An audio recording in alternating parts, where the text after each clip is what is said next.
asburgici di Franz Pichler, in inferiorità numerica di circa 1 a 10. Si tratta di episodi minori in quanto Vienna tiene a bada la fastidiosa incursione italiana con il grosso delle truppe spostato sul fronte settentrionale. Il generale Kuhn, intanto, attesta le truppe su posizioni strategiche intorno a Trento.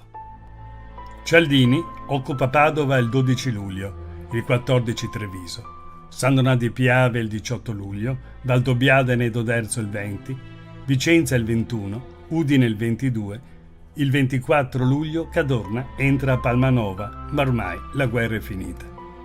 Dopo aver preso Borgo Valsugana e Levico Terme, il 27 anche le truppe di Medici si arrestano davanti al complesso fortificato di Civezzano e devono dire addio a Trento. Ormai, il 21 luglio 1866, nel castello di Nikosburg si firmano i preliminari di pace tra Austria e Prussia. Napoleone III allora scrive a Vittorio Emanuele II: Mio signor fratello, appresi con piacere che Vostra Maestà ha aderito all'armistizio ed ai preliminari di pace firmati tra Prussia ed Austria. È dunque probabile che una nuova era di tranquillità si aprirà per l'Europa. Vostra Maestà sa che io ho accettato l'offerta del Veneto per preservarlo da ogni devastazione e prevenire un'inutile effusione di sangue. Il mio intento fu sempre di renderlo a se stesso. Padrone del suo destino, il Veneto potrà esprimere la sua volontà col suffragio universale. Garibaldi è raggiunto dall'ordine di ripiegare. Vecchio e ferito, risponde al comando supremo con il famoso obbedisco, scritto su un telegramma spedito da Bezzecca il 10 agosto. A ricordo di tali fatti guerreschi c'è rimasta una canzone trentina che fa così. Quei pel de Garibaldi, ghe faremo dei tamburi, tiroesi, ste sicuri, Garibaldi non ven più.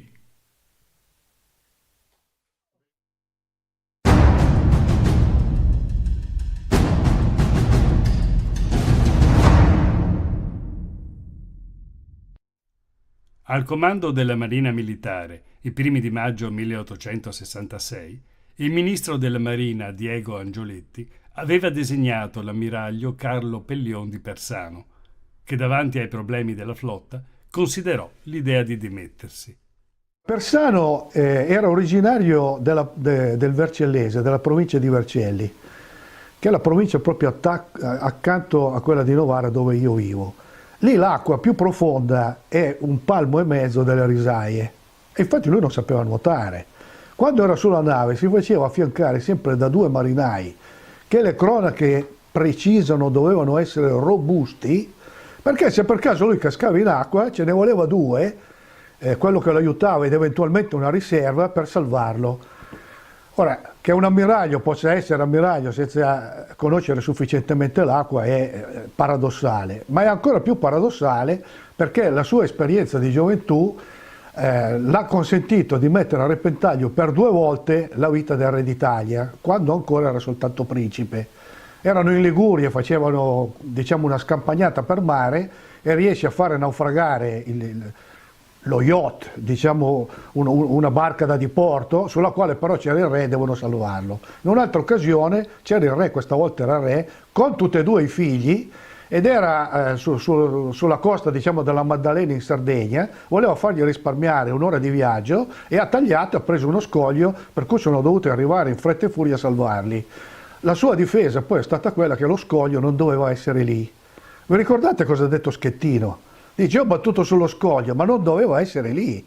Ora Schettino adesso avrà probabilmente i suoi guai, Persano invece no. Hanno accolto la sua difesa che lo scoglio doveva stare dall'altra parte, che era colpa dello scoglio e non sua. Dopodiché lui diventa ammiraglio perché firma la nomina a se stesso. Nel momento in cui lui faceva parte del Ministero della Marina, convince il ministro che lui è la persona più indicata ad assumere il ruolo di numero 1 della Marina. Il ministro alla fine si convince e lui firma per se stesso la nomina di ammiraglio con i risultati che si vedono. Le sue campagne militari consistono nell'arrivare con le navi a bombardare Ancona, che era praticamente già resa, a bombardare Gaeta, che era praticamente già resa, ma in questi suoi movimenti riesce anche a meritarsi l'accusa di vigliacco, che gli attribuisce Cialdini, perché le navi stavano sempre sufficientemente indietro in modo tale da non essere colpite, ma quindi anche nello sparare inutilmente, perché se non eri colpito neanche colpivi. Lui ancora più indietro delle navi che già stavano indietro, tant'è vero che i risultati poi fisicamente non ne porta. Il neocostituito Regno d'Italia aveva formato la marina quasi da zero, dovendo fondere comandi ed equipaggi eterogenei provenienti da zone della Liguria, della Sicilia, del Napoletano. Per l'arretratezza dell'industria navale italiana aveva inoltre commissionato navi moderne a cantieri statunitensi, francesi e inglesi. La più ristretta flotta austriaca era però uscita dai propri cantieri a Pola, Fasana, Trieste, Muggia e Venezia, plasmata dall'esperienza sul campo e con uniformità di materiali. L'istruzione nautica era impartita nella scuola navale di Venezia. I comandanti erano compatti, gli equipaggi erano stati ben addestrati nella baia di Lussino. L'arsenale era a Pola. Comandava la flotta austriaca l'esperto Wilhelm von Tegethoff, già alla testa dei combattimenti navali contro i danesi nel 1864. L'ammiraglio von Tegethoff nacque a Maribor, nell'attuale Slovenia, nel 1827. A 13 anni, nel 1840, lo troviamo qui, nella nostra capitale, come cadetto di marina nel collegio che era situato all'ex convento di Sant'Anna. Dopo qualche anno, ancora giovanissimo, è il trionfatore della battaglia navale di Helgoland nel mare di Nord, dove dimostra capacità di manovra, dove dimostra anche una certa dose di spregiudicatezza, che poi diventeranno fondamentali nella battaglia di Lissa. Nella battaglia di Lissa von Tegethoff riesce a stravolgere l'equilibrio della battaglia, perché la superiorità della marina tricolore era schiacciante, sia per i mezzi che per gli uomini. Vediamo che il personale della marina tricolore disse all'arrivo delle navi austriache: stanno arrivando i pescatori. Il 20 giugno 1866 si insediò il secondo governo Ricasoli con il nuovo ministro della Marina Agostino De Pretis, il quale sollecitò Persano a muovere le navi da Taranto. All'alba del 27 giugno 1866 fu avvistata una squadra nemica in avvicinamento. Persano fece uscire dal porto di Ancona 9 corazzate per inseguire le navi asburgiche, le quali si dileguarono. Dopodiché decise di procrastinare l'attacco. Il ministro della Marina De Pretis approvò. In una lettera del 4 luglio 1866 esortò Persano ad una vigile difensiva, in accordo con il primo ministro Ricasoli, propenso a non impegnare la flotta che con la sicurezza della vittoria. Saputo della vittoria prussiana a Sadovà, che metteva il governo italiano nell'urgenza di evitare che le Venezie fossero date alla Francia, la situazione si capovolse. Il 6 luglio 1866 il ministro della Marina De Pretis emanò nuovi ordini. Tenersi più che mai all'idea di combattere e di ricercare la flotta austriaca e di attaccarla. Il 7 luglio De Pretis ordinava di attaccare la costa vicina a Trieste per rompere la linea del telegrafo e il collegamento ferroviario tra Vienna e Venezia. Persano fece a modo suo. Dal 9 al 15 luglio scorazzò senza attaccare vicino alle coste dalmate. Così gli venne l'idea dell'attacco a Lissa. Quest'isola gli doveva sembrare un obiettivo alla sua portata. Il consiglio di guerra, tenuto a Ferrara il 14 luglio 1866, ingiunse all'ammiraglio Persano di agire, pena la destituzione. Persano disponeva di navi costose, ma aveva trascurato le istruzioni di tiro e le manovre di squadra. Il primo a peccare di inesperienza era proprio lui. Mai aveva affrontato una flotta nemica. Gli austriaci sembrano in svantaggio. L'inferiorità dei navigli è di circa 1 a 2 per tonnellaggio. mentre nell'armamento l'inferiorità si aggrava, perché la Prussia ha bloccato la fornitura dei nuovi cannoni a canna rigata della Krupp alla marina asburgica.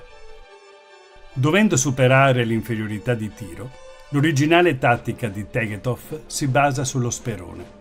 Bisognava lanciarsi in formazione contro lo schieramento avversario, circondare e isolare alcune navi nemiche e poi sfondare la loro chiglia. Tuttavia, qui entra in gioco un fattore umano fondamentale in guerra, l'esperienza, che va ben oltre i mezzi a disposizione. Gli equipaggi asburgici riflettevano la composizione della gloriosa flotta veneta. In gran parte era gente di mare proveniente dalla Dalmazia, dall'Istria, dal Veneto e dal Triestino. Tegethoff ha un forte legame con i suoi uomini e può dirsi veneziano d'adozione. A bordo i marinai parlano il veneziano. Le navi, per quanto non di ultima generazione, sono però ben costruite e maneggevoli. Le navi dell'Aquila bicipite sono quasi prive di corazza, così Tegethoff dispone che i cantieri montino rotaie e catene sulle fiancate delle navi più grosse. In una lettera ad una baronessa triestina, l'ammiraglio alluse ai propri equipaggi scrivendo che anche dietro la fiancata di legno battono cuori di ferro.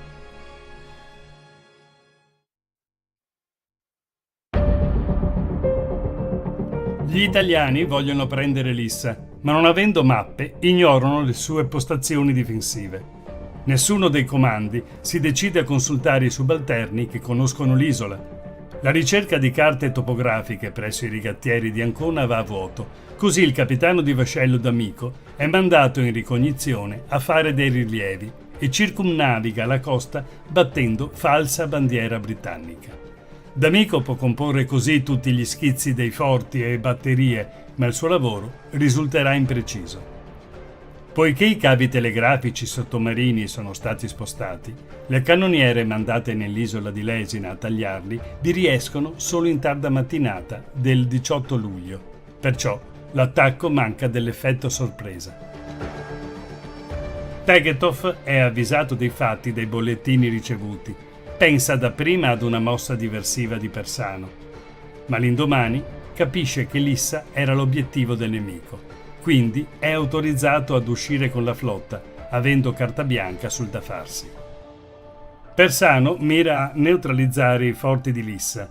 L'armata si articola su 3 squadre.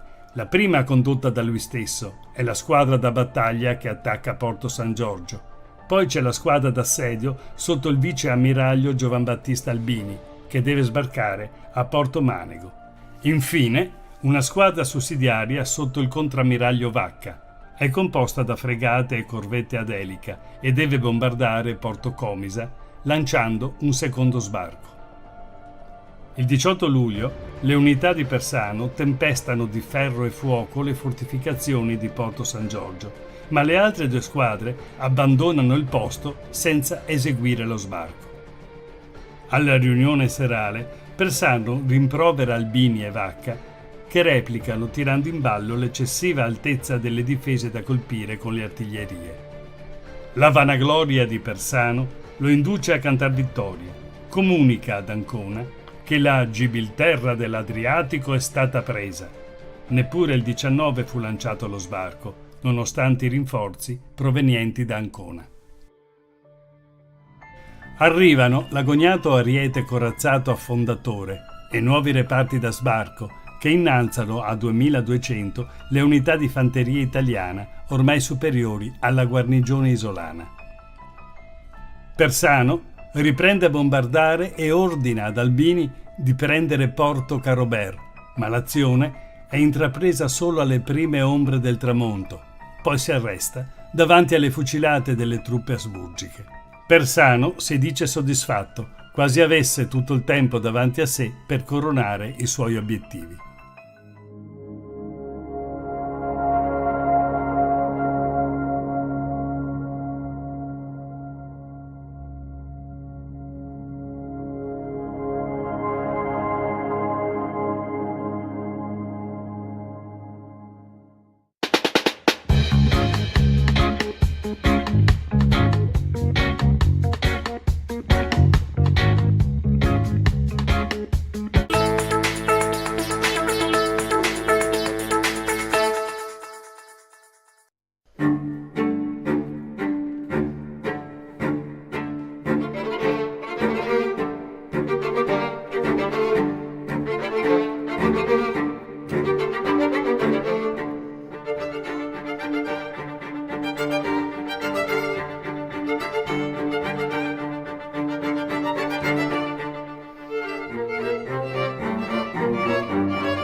Benvenuti ad una nuova puntata del nostro ciclo dedicato al Polo Museale della Grande Guerra di Vittorio Veneto. Insieme a me, come sempre, l'architetto Maria Cristina Scalet, direttrice del Museo della Battaglia, per introdurci all'argomento di questa puntata.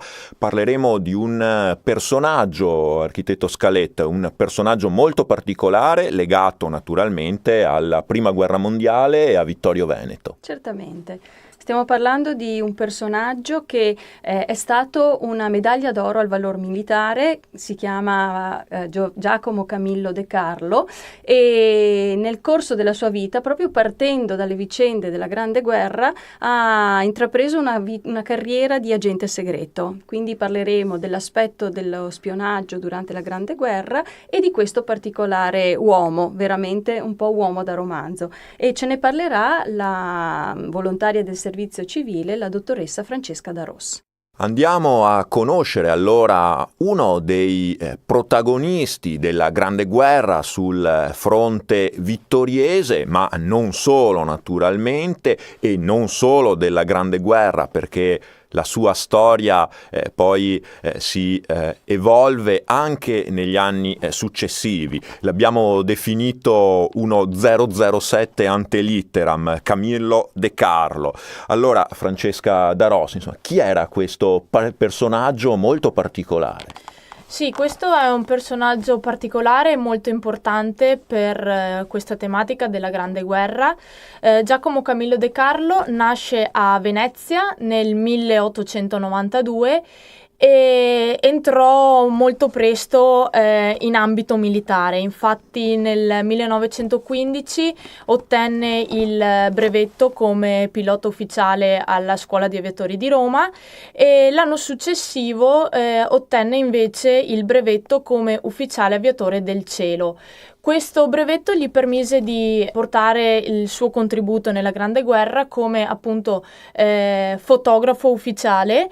Il suo compito era quello di scattare fotografie dai velivoli sul territorio nemico, in territorio friulano, quindi sul Carso. Proprio questa missione sul Carso portò a Camillo 2 medaglie d'argento al valor militare e una di bronzo. E poi c'è anche un'altra missione particolare che fruttò un'altra onoreficenza di alto valore a Camillo De Carlo, missione che toccò anche il suo territorio natale, possiamo dire. Esatto, la missione che valse a Camillo De Carlo la medaglia d'oro venne svolta proprio a Vittorio Veneto e occupò un breve periodo di tempo perché la missione iniziò nel maggio del 1918 e terminò i primi 10 giorni di agosto dello stesso anno. La missione fu da subito abbastanza movimentata in quanto anche Camillo De Carlo, così come Tandura, doveva atterrare in territorio nemico attraverso un velivolo, ma già dai primi istanti ha riscontrato delle difficoltà in quanto la missione prevedeva l'atterraggio presso Fontana Fredda, ma al momento dell'atterraggio il velivolo di De Carlo è stato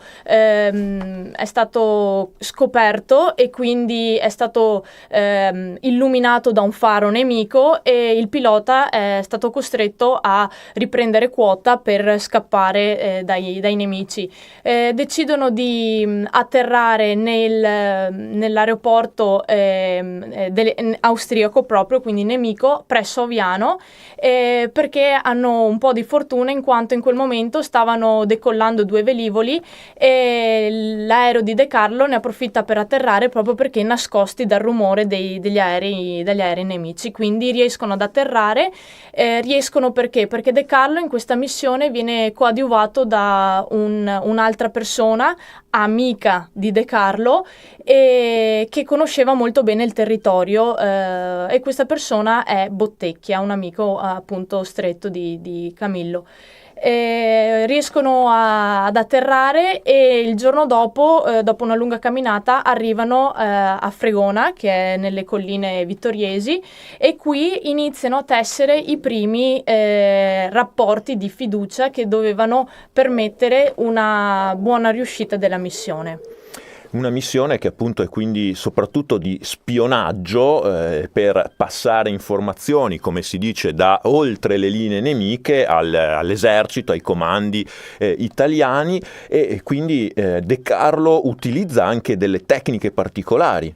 Sì, certamente, diciamo che l'obiettivo di De Carlo era quello di ricavare più informazioni possibili sia sulla disposizione delle truppe nemiche, ma anche sulla quantità, perché è da sottolineare che non basta sfondare le linee nemiche, ma bisogna anche capire chi c'è nelle retrovie, perché se io sfondo una linea nemica ma dietro trovo un'altra muraglia, l'operazione non può definirsi vittoriosa.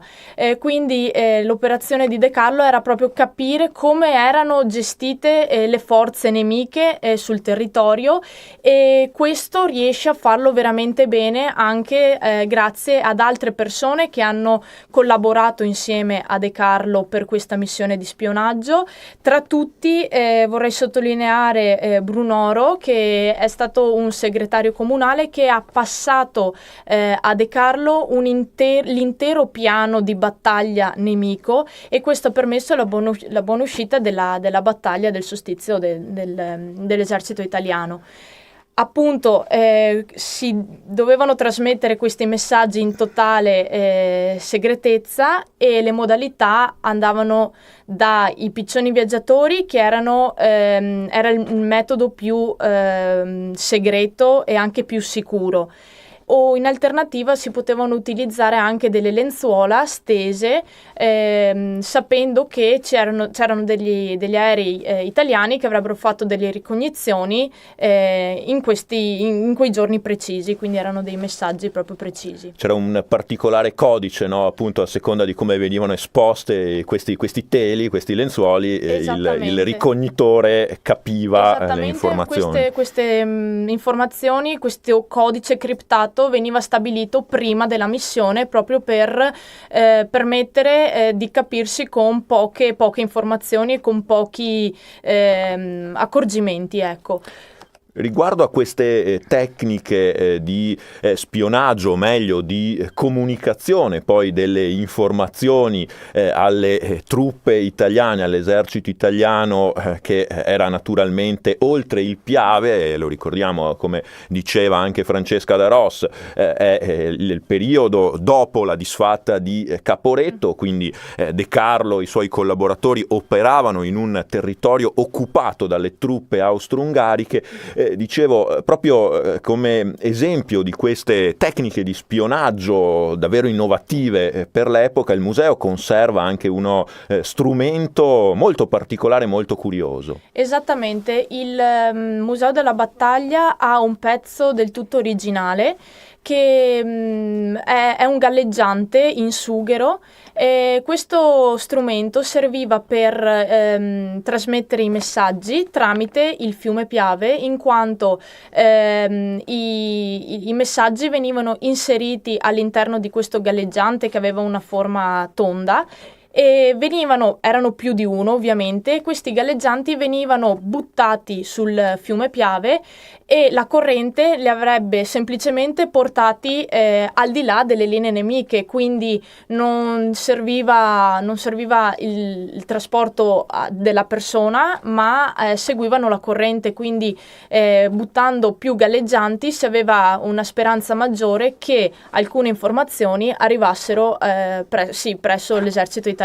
Quindi questa è una chicca del nostro museo veramente, veramente nobile.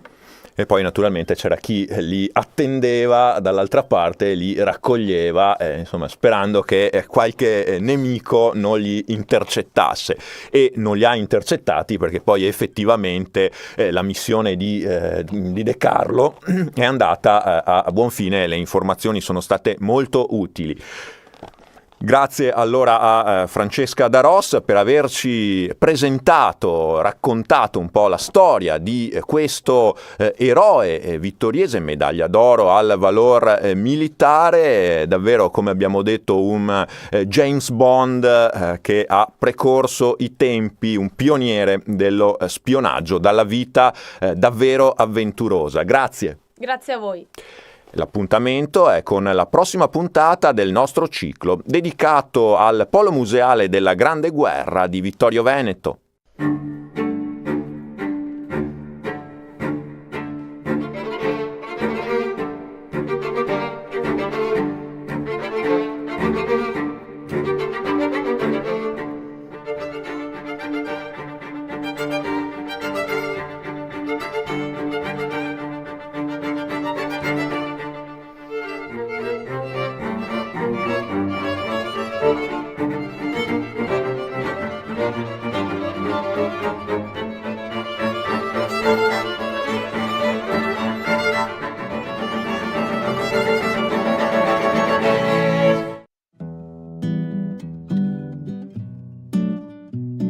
Con noi troviamo il cantautore Alberto Cantone. Buongiorno e ben trovato Alberto. Ben trovata Alessandra, ben ritrovati tutti gli ascoltatori di Veneto 1. Alberto Cantone ci ha portato il nuovo album Breve danzò il Novecento, una raccolta di 13 brani che diremmo affondano, hanno le...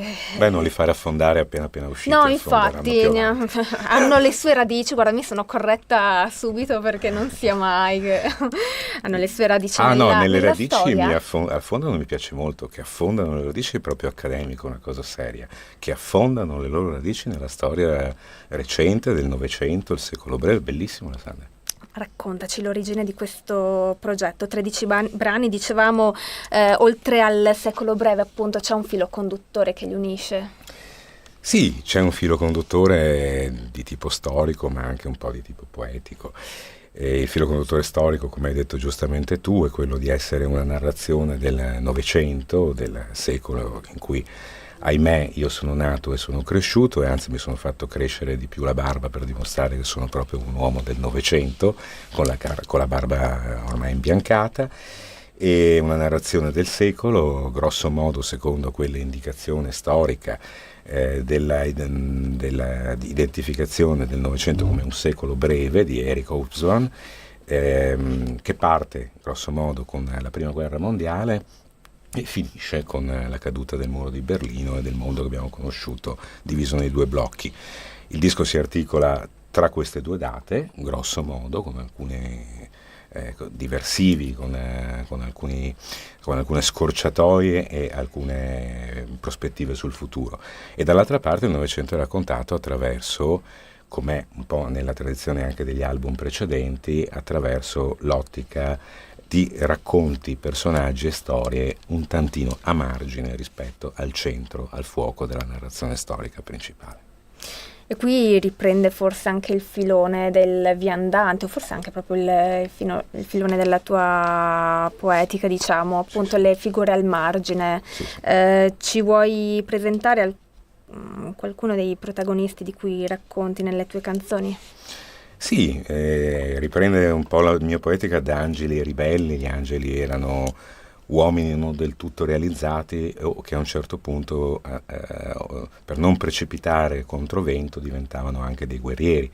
C'era un sogno per cappello, era un disco dedicato al sogno e alla follia, e il viandante è un disco dedicato alla marginalità, soprattutto accomunata dal senso di nomadismo dell'anima. Allo stesso modo questo è un disco appunto sulla marginalità della storia, sui racconti marginali. Ne prendo uno. Peter Norman, sappiamo chi è Peter Norman. Ma l'ascolteremo dopo però questa canzone, dopo. Quindi la introdurrei successivamente. E adesso cosa ascolteremo? Così adesso ti parlo di lui o di lei. Dal vivo, così ti preparo già. Adesso ascoltiamo il regista, il Mediano. Creiamo un po' di suspense per la storia di Peter Norman e E vuoi sapere un po' chi sono il regista e il mediano? Esatto. Anche questo è un punto di vista un tantino marginale della storia, anche se si parla di un intellettuale e di un uomo che ha segnato il Novecento e la mia formazione culturale e civile in particolar modo, che è Pierpaolo Pasolini. Siamo in un punto del disco che coincide con la fine degli anni 70, dal momento che c'è una scaletta anche leggermente cronologica dall'inizio alla fine del secolo. E il regista di Il Mediano parla di Pierpaolo Pasolini e in particolar modo dell'ultimo giorno di Pierpaolo Pasolini, 2 novembre 1975, il giorno che prelude alla sua morte, alla sua uccisione, che rappresenta ancora oggi uno dei grandi misteri politici, civili e anche giudiziari del nostro paese. Pochi però ricordano, in quanto tutto sommato non così essenziale alla sua poetica e alla sua figura di intellettuale, il racconto marginale di un Pierpaolo Pasolini calciatore. Pasolini amava tantissimo il calcio, amava mettere delle scarpe, delle volte perfino dei mocassini, solo una maglietta da calcio o nemmeno quella, con la giacca, la cravatta e i suoi occhiali, andare in un campo di periferia e giocare a pallone con i ragazzi di borgata, con i ragazzi del quartiere, delle sue amate periferie. Pierpaolo Pasolini, tra le sue provocazioni intellettuali, spesso si ricorda quella sul 68 su Valle Giulia, ma raramente si ricorda tra le sue provocazioni intellettuali di aver detto un giorno: il calcio è l'ultima sacra rappresentazione del nostro tempo. Non ce l'aspettiamo da un intellettuale civile e socialmente, politicamente così impegnato e così profetico. Ma Pasolini amava il calcio, lo amava tantissimo, lo amava come gioco, lo amava come rito. Il regista di Il Mediano però sono due figure. Il regista è Pierpaolo Pasolini, ruolo nella vita, nel cinema, ma anche un ruolo nel calcio. Il numero 8, il numero 10 del calcio di un tempo, insomma, chi dirige la squadra. Ma il mediano chi è? E qui entriamo in una storia ancora più marginale.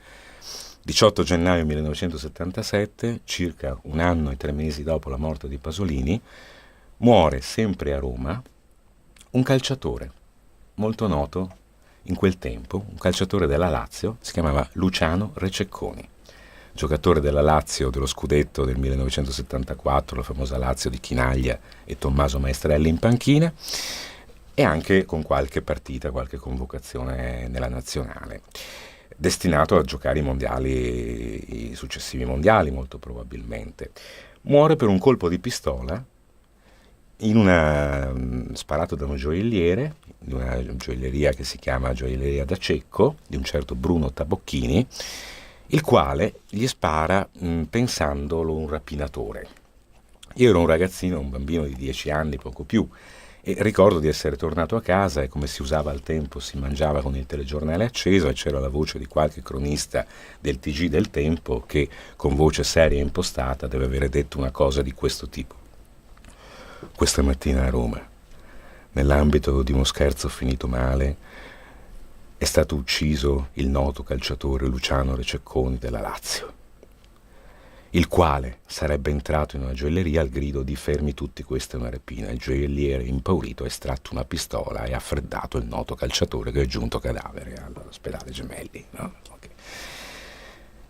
Cosa succede? Che 40 anni dopo quell'episodio, che è un episodio di per sé tragico, emerge anche un'altra verità giudiziaria, un po' come Pasolini, in cui la verità giudiziaria è ancora magmatica e oscura. Fu ucciso semplicemente dal Pelosi, quel ragazzo che lui invitò a cena, che poi lo uccise per rubargli la macchina e l'orologio, o ci fu uno dei tanti misteri inquietanti dell'Italia di quel tempo, con coinvolgimento di servizi segreti, di forze oscure? Cioè, anche su Luciano Rececconi, sebbene in misura minore e meno importante nel complesso della storia politica di quegli anni, emerge un'altra verità giudiziaria. Come la storia ufficiale è questa, faccio in tempo a raccontarla brevemente, Alessandra. La storia ufficiale è questa: Luciano Rececconi e un altro calciatore della Lazio sono a Roma in una giornata di riposo, incontrano un amico rappresentante di gioielli che dice loro: devo andare da un gioielliere a consegnare questa valigetta, poi andiamo a berci un Frascati. I tre arrivano e qui il gioielliere suona alla porta cioè il rappresentante suona alla porta del gioielliere, il gioielliere apre il tirantino, come c'era al tempo il bottoncino zac zac, no? Il rappresentante entra e questi due buontemponi di giocatori avrebbero detto: fermi tutti, questa è una rapina, e si beccano un colpo di pistola. Secondo invece quello che emerge dalle indagini successive, il compagno di Re Cecconi ha sempre detto: ma noi non abbiamo detto niente, questo ha sparato e basta. Allora la verità a questo punto quasi assodata è questa, che le cose andarono grosso modo come nel racconto ufficiale, semplicemente però questi due ragazzi che facevano parte di una squadra di teste calde, la Lazio del tempo erano delle belle teste calde, festeggiarono lo scudetto sparando in giro per Trastevere in aria, e Luciano Re Cecconi era l'unico che non avesse una pistola con sé, gli altri giravano con la pistola. Sono entrati effettivamente dietro l'amico rappresentante approfittando dell'apertura della porta. Prima è entrato uno, il gioielliere, spaventato dal fatto che potessero essere dei rapinatori, cioè solo sul sospetto, immaginando, supponendo che potessero essere dei rapinatori, dal momento che aveva già subito delle rapine, stasse la pistola e la puntò sul primo. Il primo alzò le mani. Che succede, no? Alzò le mani. Un secondo dopo entrò Re Cecconi con le mani in tasca. Il gioielliere spostò semplicemente la pistola verso di lui e dal momento che era una pistola sensibilissima, il solo movimento laterale dell'arma fece partire un colpo che uccise Re Cecconi. Perché Cantone nel 2018 va a raccontare una storia del 75, una storia del 77, in particolare questa di Luciano Re Cecconi? Mi sembra evidente l'attualità di questa storia. L'attualità anche politica, di cronaca, sociale di questa storia. In un tempo, in un'epoca, in un periodo storico in cui tutti noi, insomma, esclusi noi due, ma molti altri, vanno dicendo al bar: io mi tengo una pistola carica, se uno si affaccia a casa mia gli tiro, se uno si affaccia al mio giardino gli sparo, voglio il perto d'armi, voglio l'arma, tutti Trump, no? Tutti Trump anche qui nei bar del Veneto. Noi le armi non le sappiamo usare, lo dicono anche i poliziotti di mestiere. Ho degli amici poliziotti, ho degli amici in tutti e due gli schieramenti, ho degli amici poliziotti che dicono: noi siamo dei fenomeni al poligono di tiro, ma quando dobbiamo mettere sotto mira, prendere di mira una persona che magari fugge, ci trema la mano. Un'arma non è un giocattolo, figuriamoci un cittadino qualunque con una pistola carica nel cassetto. Questa è la fine di Luciano Re Cecconi, della fine invece di Pierpaolo Pasolini ancora sappiamo poco. La canzone parla di loro due come fosse la vita una partita di calcio. Il regista e il mediano Alberto Cantone.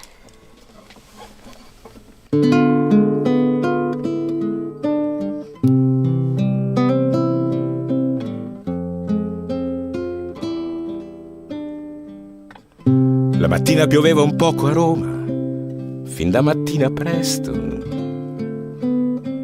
Faceva un freddo strano come non fa a Roma, però l'inverno è questo. Pioveva sulla sedia del regista, sulla panca dell'allenatore. Nessuno dei due sapeva di essere davanti al suo calcio di rigore. Come non sa del resto, non lo può capire. Ciascuno quando viene il terzo fischio, che è l'ora di finire. Poi arriveranno gli anni e la moviola a dirci cosa è stato. Se uno stupido autogol o un assassino a togliervi dal campionato.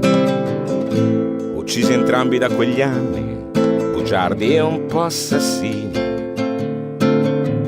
di ragazzi di vita e di bordello, degni di Pasolini. Eccoci all'ultimo passaggio, l'ultima inquadratura, sorpresi in mezzo al campo da un'azione, sbagliando marcatura. E il calcio non è vita, il calcio è una passione. Potremmo dire al nostro tempo, la nostra religione. A calcio non si vince, non si perde, né bomber né terzini. Si scende in campo, lo sai, per rimanere bambini. La vita è un'altra cosa quella, la vita porta via.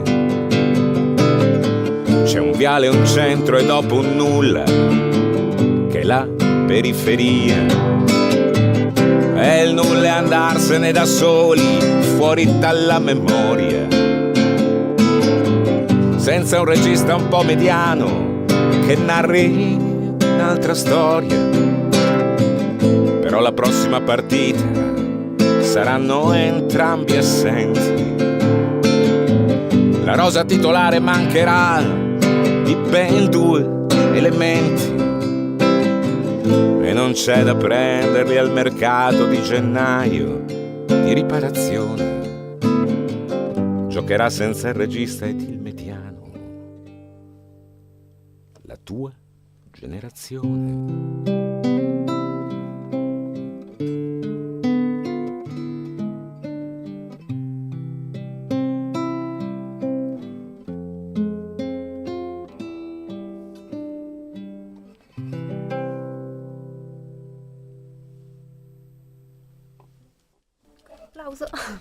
Il regista e il mediano, dal vivo Alberto Cantone. Questo è uno dei brani contenuti nell'ultimo album fresco, diciamo, di stampa breve, Danzò il Novecento. Ma ti chiederei quasi il rapporto che hai con lo sport, perché questa non è la prima canzone che dedichi, certo, in particolare al calcio. Ricordo una puntata di Garage Music, anche se questa marginalmente, chiaramente dedicata al calcio, abbiamo detto. E poi Peter Norman avremo dopo, ma questa è una domanda, diciamo, un po'... Guarda, io penso che il calcio per riprendere la percezione di Pasolini, secondo te è ancora lo sport, la religione, insomma, come dice? Sì, questa è una citazione della religione del mio tempo di Pasolini, trasformata del nostro tempo, la nostra religione, riprendendo quella sua frase. No. Penso che oggi il calcio sia la religione dell'industria e del mercato e del denaro. Certamente il calcio è ancora uno sport molto divertente nei campetti di periferia, quando si gioca per il vero spirito e il vero motivo per cui si deve giocare, quello di divertirsi, imparare a giocare in squadra, ad essere il giusto individualisti e il giusto altruisti. Poi è vero, hai ragione che io ho scritto molte canzoni sul calcio, soprattutto perché è una fonte di storie. Quindi la canzone su George Best, di cui parlavamo nella puntata di qualche anno fa, visto naturalmente come personaggio, al di là della sua essenza calcistica, di cui so poco, so che ha vinto una Coppa dei Campioni, che era un calciatore irlandese, che è stato Pallone d'Oro, ma quello che mi affascinava era quel momento in cui lui non riesce a realizzare quel piccolo sogno fugace e folle di fare un gol con il naso durante una partita importante, e da quel momento comincia a pensare di non essere più the best, di non essere più quello che può giocare a calcio con le stelle e irriderle. Il calcio e lo sport in generale sono una fonte di storie conosciute dalle persone, e attraverso queste storie conosciute dalle persone, magari di più di quanto non possa essere la vicenda di un sociologo, di un antropologo o di una astrofisica, purtroppo, queste storie molto conosciute dalle persone possono essere una chiave di narrazione, di racconto di alcuni significati, di alcuni valori che mi viene più facile raccontare attraverso la cultura popolare, cioè di chi, e siamo tanti, la mattina si alza e legge la Gazzetta piuttosto che il Sole 24 Ore. Cultura popolare, non di massa. Certamente. E Alberto Cantone, quindi, che rapporto ha invece con il tempo? Io ho avuto un bellissimo rapporto con il tempo, ci siamo amati molto. E poi da un po' di tempo lui mi ha lasciato e si è messo a correre più veloce di me. Il tempo per me, soprattutto, al di là della battuta, è il tempo. No, ma penso che no, è la verità. Infatti in questo disco io guardo indietro un po' sorridendo, cioè guardo avanti un po' preoccupato e guardo indietro sorridendo. Questo è lo spirito della copertina. Il tempo, quando si ha 51 anni, è soprattutto qualcosa che comincia a essere dietro di noi. E per me il tempo è soprattutto la storia. Io amo molto la storia e amo molto la memoria. Secondo me la storia e la memoria sono l'anima, ciò che tiene vivo rispettivamente una società e una persona. E da questo punto di vista, che è poi quello che scrivevo nella canzone su Hemingway, La notte di Hemingway, questo scrittore che vive intensamente la vita per avere memoria, per fare narrazione, che a un certo punto muore proprio del terrore di perdere la memoria. Noi quando perdiamo la memoria siamo morti come individui e come società. Io ho una vera fissazione per la storia. Alberto, il brano successivo, Capitano, anche questo ce lo suonerai dal vivo nei nostri studi, è dedicato a una persona in particolare? Sì, certamente. È dedicato a una persona in particolare, ma può essere dedicato anche a una persona della vita di un altro, non so, faccio per dire tua. Della vita di tutti noi. Abbiamo avuto nella vita un capitano ancestrale che guidava la nostra vita, guidava i nostri passi da prima che noi nascessimo. Non ce lo siamo scelti, il destino l'ha tirato a sorte per noi, ce lo siamo trovati. A volte con questo capitano abbiamo avuto un rapporto meraviglioso, ci ha tenuto per mano, ci ha accompagnato nei primi passi, ci ha sempre guidato, detto le cose giuste. Qualche volta con questo capitano abbiamo dovuto lottare tutta la vita per fargli capire che non eravamo più bambini e che la nostra strada la decidevamo noi. Qualche volta con questo capitano abbiamo dovuto lottare per un braccio di ferro lungo tutta la vita per affermare le nostre identità diverse, per affermare che io sono io, tu sei tu e non siamo lui. E qualche volta abbiamo dovuto anche disertare apertamente per costruirci come persona, disertare dagli ordini di quel capitano, e uscire dal suo esercito per creare la nostra individualità. Il mio capitano in particolare è un capitano con cui ho lottato tutta la vita, ancora fino a un paio di anni fa. Io avevo 50 anni, lui più di 80, e mi presentava con orgoglio ai suoi amici quando lo andavo a trovare in Sicilia dicendo: Alberto è un ragazzino bravissimo, è bravo in matematica, la sua maestra lo ama tantissimo, no? Io avevo 50 anni, oppure mi diceva: ma Alberto, ma perché perché fai le canzoni, invece non vai in banca, fai un concorso in banca, oppure se proprio devi fare le canzoni fai il liscio, che così prendi tanti soldi alle sagre, no? Ecco, questo era il rapporto con il mio capitano. Poi in particolare questa parola, capitano, attribuita a lui, nasce non da me, nasce casualmente da un episodio. Purtroppo mio padre, perché di questo si tratta, è mancato proprio mentre registravo questo disco, ed è mancato a 1600 km di distanza. Sono stato svegliato una mattina, sabato mattina, da un amico che andava a trovarlo ogni tanto dicendo, siccome era in Sicilia: Alberto, vieni subito, vedi che papà è morto, no? Adesso arrivo, e purtroppo mio padre è mancato proprio mentre registravo questo disco, e negli ultimi anni io avrei dovuto occuparmi di lui, ma era ancora lui che voleva occuparsi di me, ancora spiegarmi la vita. Ho dovuto rinunciare, no? A un certo punto quasi prendere atto che non potevo farci niente, perché comunque la sua testa era una testa dura, non voleva l'assistenza, poteva permettersela, andava a fare una causa, comprava un pezzo di casa da qualche parte del mondo, ma non si voleva prendere una signora che gli stirasse i pantaloni. Una notte io l'ho sentito al telefono, da come l'ho sentito, ripeto, stavamo a 1600 km di distanza, e se ne andò lui quando io avevo 11 anni. Storie di vita, separazioni dei genitori. Stavo a 1600 km di distanza, una volta lo sentì che non stava bene per niente al telefono e mi sono davvero preoccupato. Ho telefonato a un lontano parente in Sicilia che sapevo aveva una signora, una badante che si occupava di lui, e ho chiesto a questa badante se poteva fare una corsa lì e vedere cosa succedeva, perché stava vistosamente male, aveva bisogno probabilmente anche di essere pulito, aveva bisogno... E a questa badante, a questa signora che corse nel cuore della notte a Catania da vedere mio padre, lui non aprì la porta, le urlò, non la fece entrare come fosse una malvivente. Io poi mandai comunque dei soldi a questa signora per il disturbo, e mi disse mi disse in un accento straniero: non ci ho potuto fare niente perché guarda, suo padre è veramente un capitano troppo duro.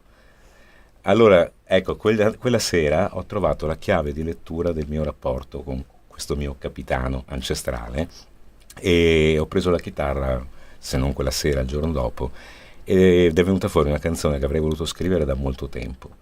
E ho trovato la chiave metaforica per scriverla, che è questa qui. E purtroppo oggi questa canzone parla di un uomo che non c'è più. Io l'ho scritta quando lui c'era ancora, ed è stata forse la canzone con cui ho elaborato il lutto, non della perdita fisica di lui, ma della perdita del mio ruolo di figlio, di non riuscire a poter fare nulla per lui, perché la sua vita era testardamente legata a un altro tempo, a un altro secolo, al Novecento, a quando era lui a comandare un esercito immaginario. Alberto Cantone, capitano.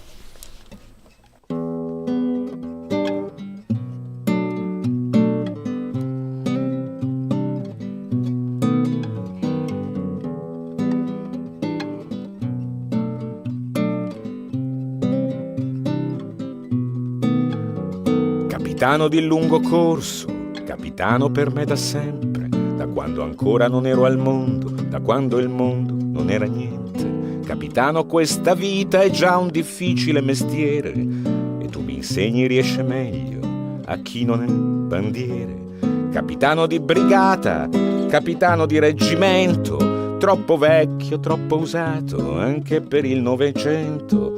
Capitano, il nostro secolo e il tuo viaggio è quasi in porto, il mio da un po' del mare aperto e non te ne sei quasi accorto. Capitano di bastimento, capitano di fregata, la tua vita dalla mia vita si è presto separata, ma rimani il capitano e lo rimarrai per sempre. Non c'è niente più da fare, non c'è da fare niente. Capitano di lungo corso, capitano di fregata, capitano le tue medaglie di merda e cioccolata. Capitano che fai il duro e che sei duro con la gente. Forse un po' ti rassomiglio e non ci posso far più niente. Capitano,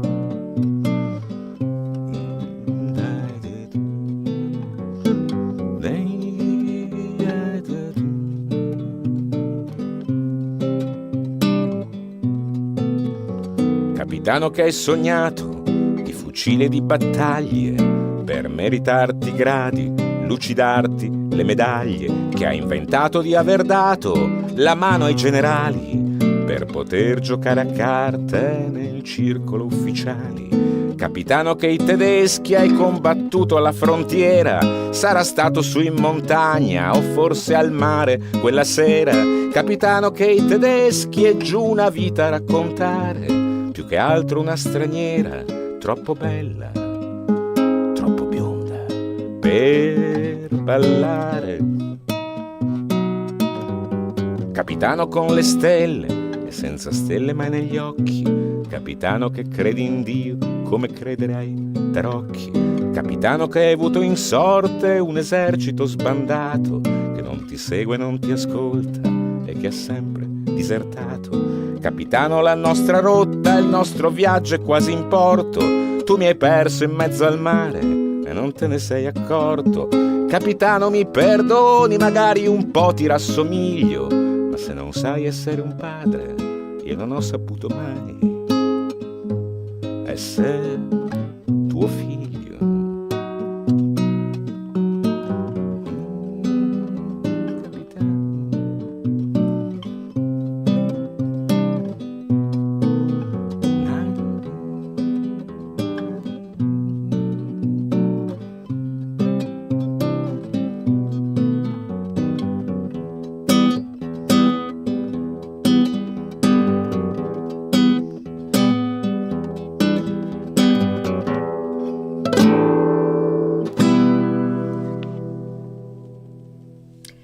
Capitano di Alberto Cantone, stiamo parlando dell'album Breve danzò il Novecento. Non abbiamo detto le date, so che cosa saranno mai le date, tutti ti conoscono ormai, tutti ti seguono. No, soprattutto Facebook, tutti conoscono le date, cioè conoscono le date. Oggi che giorno è? Esatto, di sempre riferimento al tempo, le al date, rapporto. Tutti conoscono le date, a parte negli anni bisestili si fa un po' di confusione, Esatto. Però in genere le sappiamo tutte, 365. Vabbè, il 7 aprile, quindi siamo fra 2 giorni, no? Il 6 aprile mi pare, No, venerdì, no, sabato. no, non mi fai confusione. Sabato 7 aprile. Ecco, allora. Già non mi ricordo io che devo fare la mattina, no? Mamma mia. 7 aprile tra l'altro è una data importante del Novecento, è la data del bombardamento di Treviso, 7 aprile 1943, e quindi una data cruciale per la nostra città nel Novecento. Il 7 aprile faremo pomposamente la presentazione del disco al Teatro del Pane, qua a 2 passi da Treviso. Io dico pomposamente in modo ironico, nel senso che è semplicemente la prima data, la prima occasione di incontrare le persone dopo l'uscita del disco.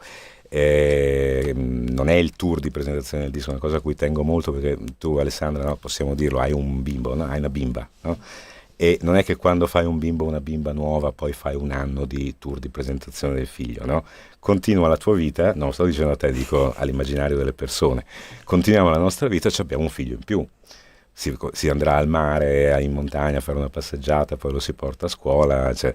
E invece nel mondo della musica siamo un po' abituati all'idea, uno fa il disco e poi fa un anno di tour di presentazione del disco. Guarda che succede anche nel mondo della maternità, devo sì, contraddirti. C'è il tour delle nonne, delle zie, indubbiamente, ma da questo punto di vista, no, è vero, no? Quando fai il disco vai in giro a far vedere le foto delle vacanze del disco o del primo giorno di scuola alle nonne, alle zie, agli amici, ai fratelli, ai cugini, di questo si tratta. Sì, però è vero che nel mondo della musica il prodotto deve essere, oggigiorno insomma si presenta il prodotto. Sì, ma questo vale per l'industria discografica, quindi se tu fai parte dell'industria discografica poi devi presentare un prodotto perché c'è del marketing dietro, ci stanno dei soldi, no? Ma se noi facciamo invece le cose in un altro ambito, e io ho sempre anche litigato e lottato con l'industria discografica, amo dire che il mio viaggio continua e c'ho un figlio in più, un disco in più che cammina con me, no? E camminerà il 7 aprile sabato al Teatro del Pane, poi il 25 aprile saremo con i Partigiani dell'Ampi, come sempre, come tutti gli anni, come tutti i 25 aprile, al Parco Fender di Vittorio Veneto. Poi il 26 maggio sarò con Alessio Lega, che io considero, oltre che un amico, anche il cantautore più interessante della nostra generazione, il cantautore più importante a livello italiano della nostra generazione.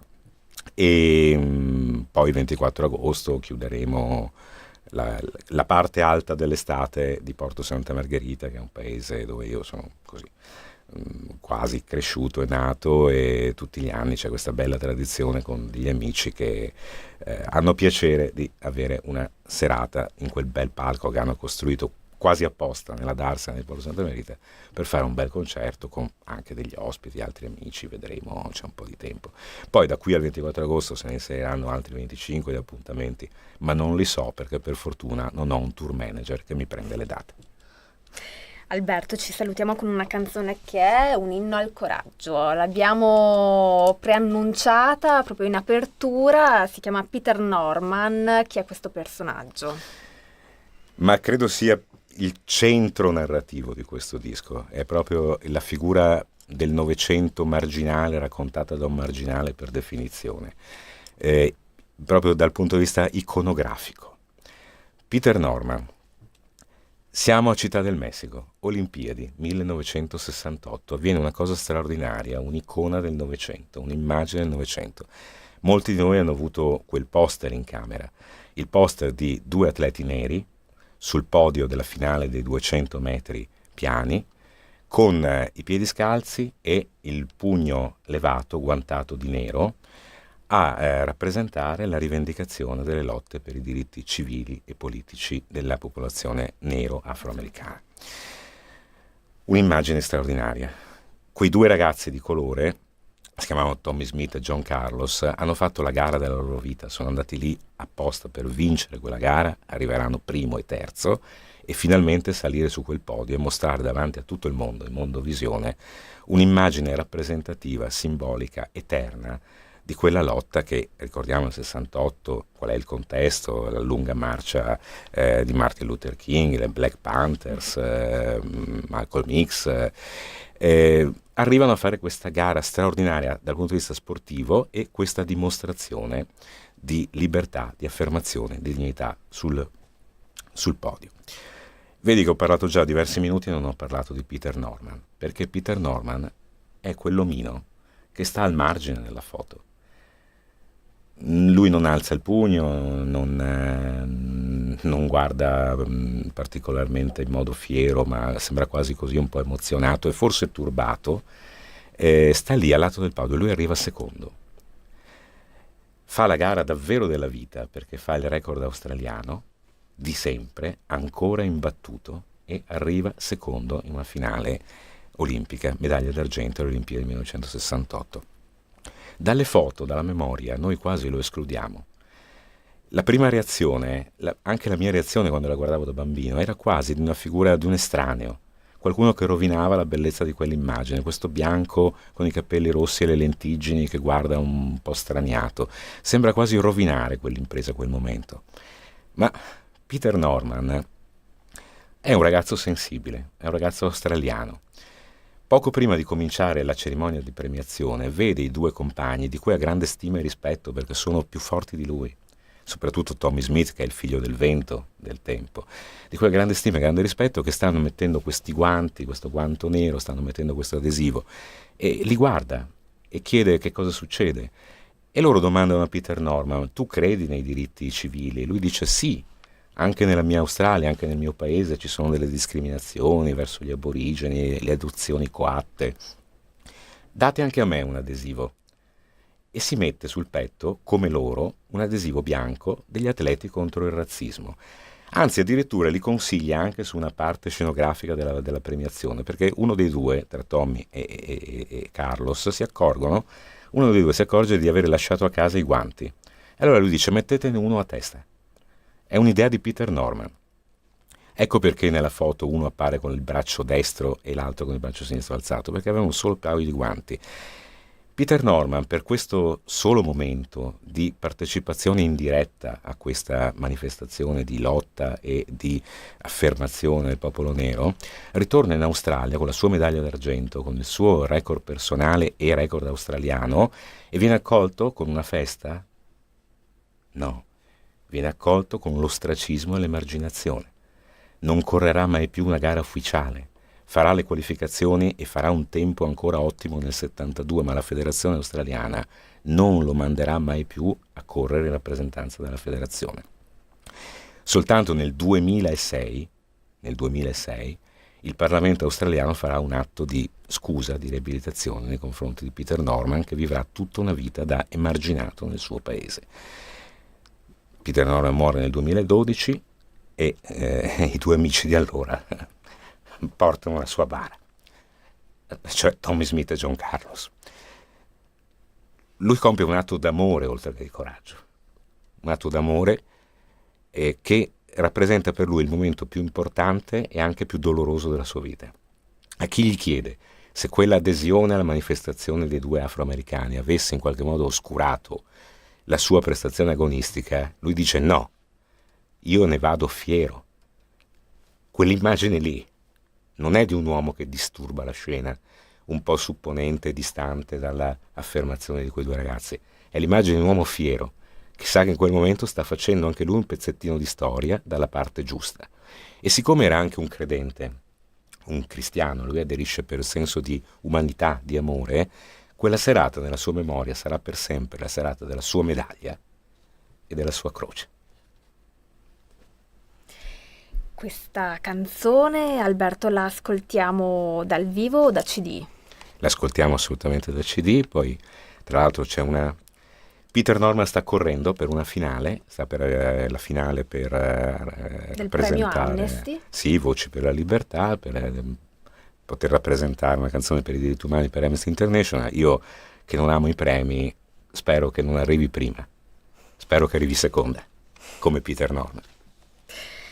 Ringrazio Alberto Cantone per essere stato con noi, per averci presentato l'album Breve Danzol Novecento. Grazie Alberto. La presentazione dell'album sarà sabato 7 aprile al Teatro del Pane a Villorba e ci salutiamo con Peter Norman. Ciao Alessandra.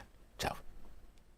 Io lo sapevo che non era il vento che mi sfidava quella sera, quando Tommy, che era il più forte, mi sfilò accanto come una corriera.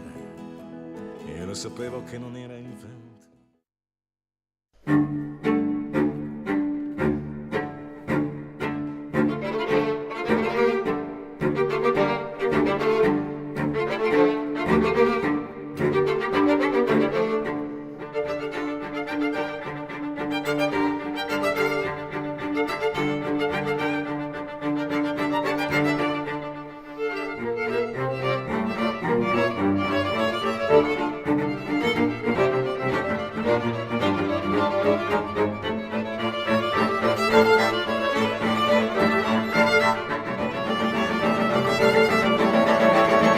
Benvenuti ad una nuova puntata del nostro ciclo dedicato al Polo Museale della Grande Guerra di Vittorio Veneto. Insieme a me, come sempre, l'architetto Maria Cristina Scaletta, direttrice del Museo della Battaglia di Vittorio Veneto, che ci introduce all'argomento di questa puntata, una delle collezioni, possiamo dire uno dei fiori all'occhiello del Polo Museale. Certamente. Stiamo parlando di un patrimonio che è stato donato dalla figlia Mariemma Marzocchi di immagini fotografiche e immagini stereoscopiche, lastre stereoscopiche, che Luigi Marzocchi, un fotoreporter che lavorò durante la Prima Guerra Mondiale in campo di battaglia, in seconda linea, dove c'erano gli ospedali da campo, insomma, facendo un reportage completo della vita durante la Grande Guerra. E di questo importantissimo patrimonio acquisito al Museo della Battaglia ce ne parlerà Francesca D'Aros. Come molti altri musei, anche il Polo Museale Vittoriese si è arricchito negli anni grazie a delle donazioni di privati che hanno donato al museo le proprie raccolte. Una di queste, una delle principali, è la collezione di Luigi Marzocchi.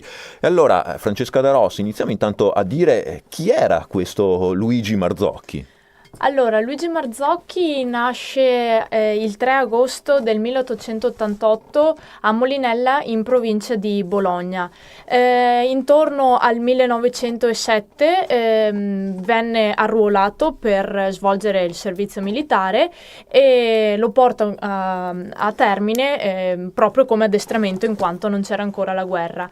Venne nuovamente richiamato nel momento in cui scoppia la guerra, quindi nel 1915, proprio perché l'esercito italiano si stava organizzando, e venne richiamato con un incarico molto particolare, perché venne assegnato a Luigi Marzocchi l'incarico di organizzare il reparto fotografico ufficiale del Comando Supremo.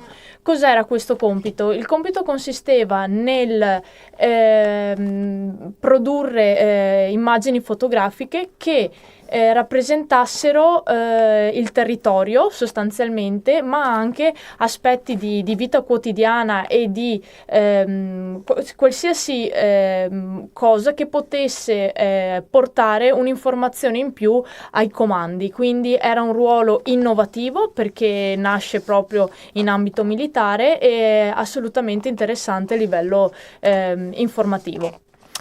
E quindi poi di tutta questa sua attività, parte di questo materiale che Marzocchi ha raccolto l'ha donato al Museo di Vittorio Veneto? Esatto, per me è proprio un onore parlare di questa donazione, in quanto io, insieme alle altre 2 ragazze del servizio civile, stiamo studiando questo fondo. Questo fondo è arrivato al museo nel 1987 su donazione della figlia proprio di Marzocchi, Maria Emma, la quale ha deciso di donare l'intero lavoro che ha fatto il padre in ambito di guerra. Questo fondo raccoglie 11 album fotografici, di cui il primo contiene dei documenti che raccontano proprio il lavoro di Marzocchi. Gli altri album invece raccontano di vari luoghi e anche di varie situazioni che Marzocchi ha immortalato proprio negli anni, nell'anno di guerra dell'occupazione, quindi dall'ottobre del 1917 al novembre del 1918. Ecco, visto che lo state studiando, lei e le sue colleghe, approfonditamente, proprio per portarne a termine la catalogazione, cosa raccontano queste foto scattate durante la guerra da Luigi Marzocchi? Allora, queste foto, inizialmente c'è da dire una cosa, che oltre ad avere questa funzione a livello militare, C'è da ricordare che la fotografia nasce anche come funzione, aveva la funzione propagandistica.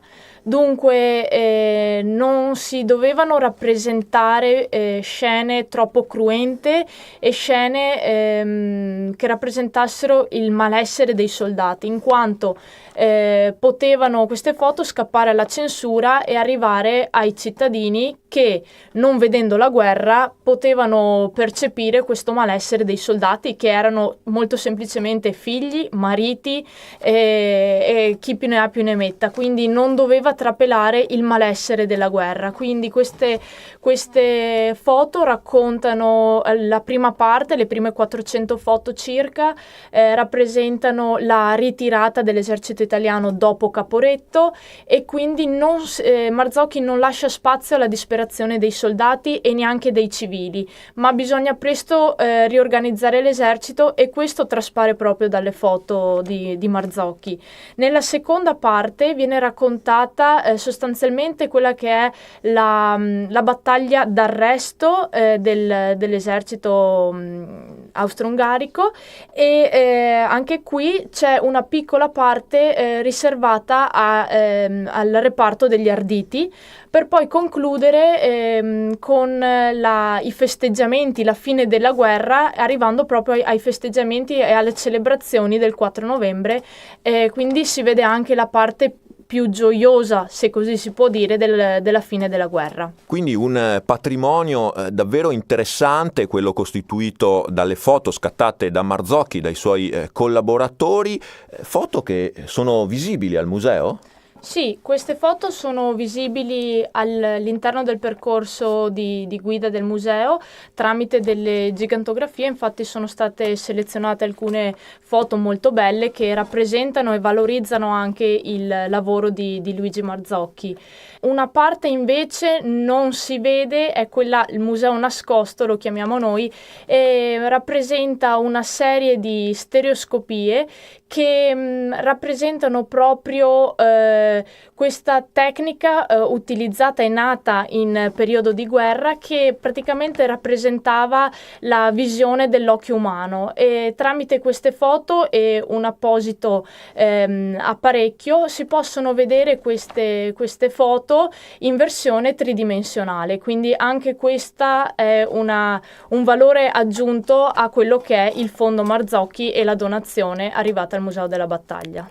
Quasi un occhio in presa diretta, pur con quella visione da un angolo particolare, come ci ha spiegato Francesca Darós, sugli avvenimenti della Grande Guerra, degli ultimi anni della Grande Guerra, proprio anche nel nostro territorio. Grazie allora Francesca Darós per averci illustrato il fondo fotografico Luigi Marzocchi del Museo della Battaglia. Grazie a voi. Grazie anche da parte mia per averci seguito fin qui. L'appuntamento è con la prossima puntata del nostro ciclo dedicato al Polo Museale della Grande Guerra di Vittorio Veneto.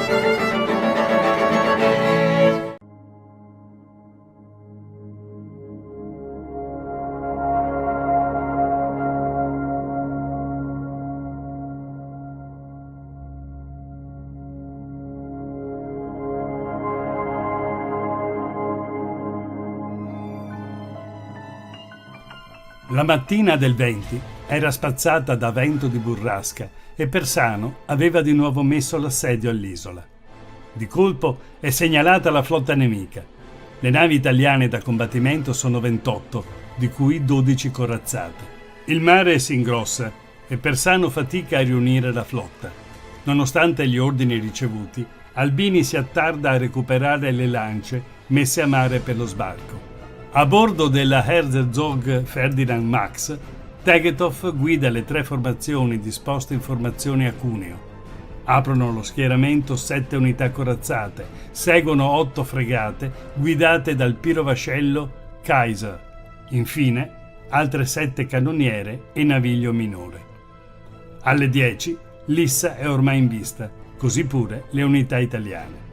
Alle navi di Albini, Persano ordina di formare una seconda linea a distanza, ma ad un tratto fa fermare l'ammiraglia Re d'Italia, dalla quale scende per imbarcarsi sull'Affondatore, perla della cantieristica britannica. Alcuni comandanti italiani non si avviddero del trasbordo, aspettando ordini dal Re d'Italia, ma pare che Vacca e Albini finsero di non accorgersi di nulla. Persano sfilò davanti le unità austriache virando a destra, in modo da mettere in azione le batterie sulla fiancata sinistra. La manovra fu disordinata. Osservati i varchi nello schieramento sabaudo, la flotta austriaca si allineò e vi penetrò in mezzo. Si accesero scontri furiosi.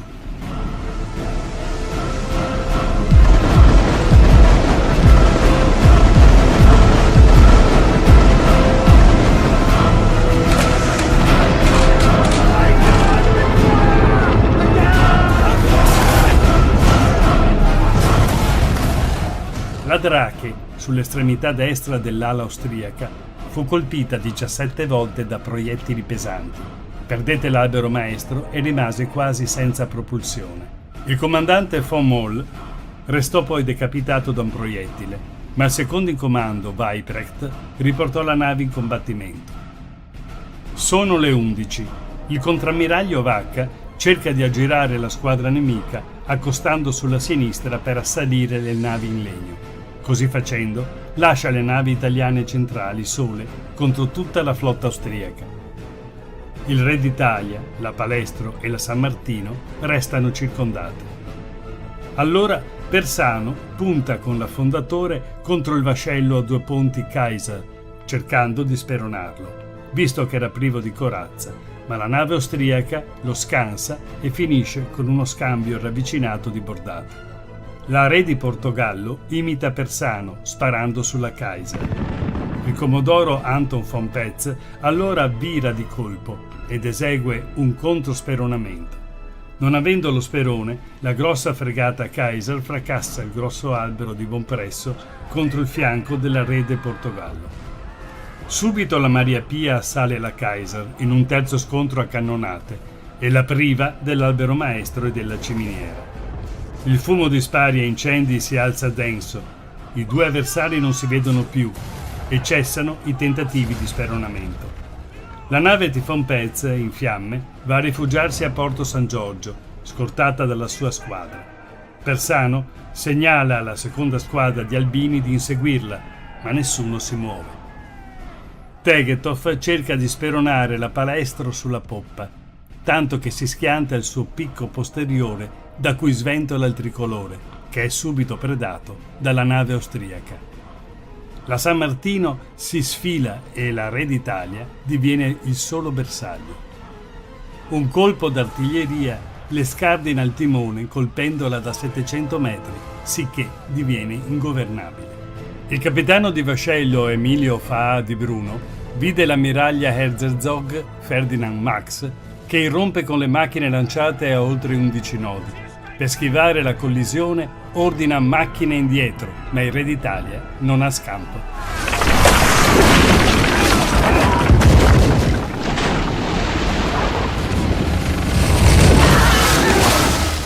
Lo sperone austriaco centra la fiancata sinistra della nave italiana, che sbanda prima a dritta per l'impatto, poi a babordo per l'arretramento della nave austriaca.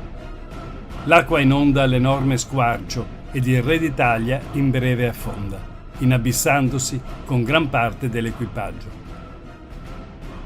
L'unità austriaca Kaiserin Elisabeth cerca di prestare un pietoso soccorso, ma la Palestro e la San Martino la prendono a cannonate, facendola desistere. La corazzata Ancona punta contro la Herzog Ferdinand Max, ma l'ammiraglia austriaca la schiva. Le 2 fiancate si sfregano in uno stridore assordante. Poi l'Ancona si scaglia contro il ricognitore Elizabeth, ma termina la sua folle corsa addosso ad un'altra unità italiana, la Varese.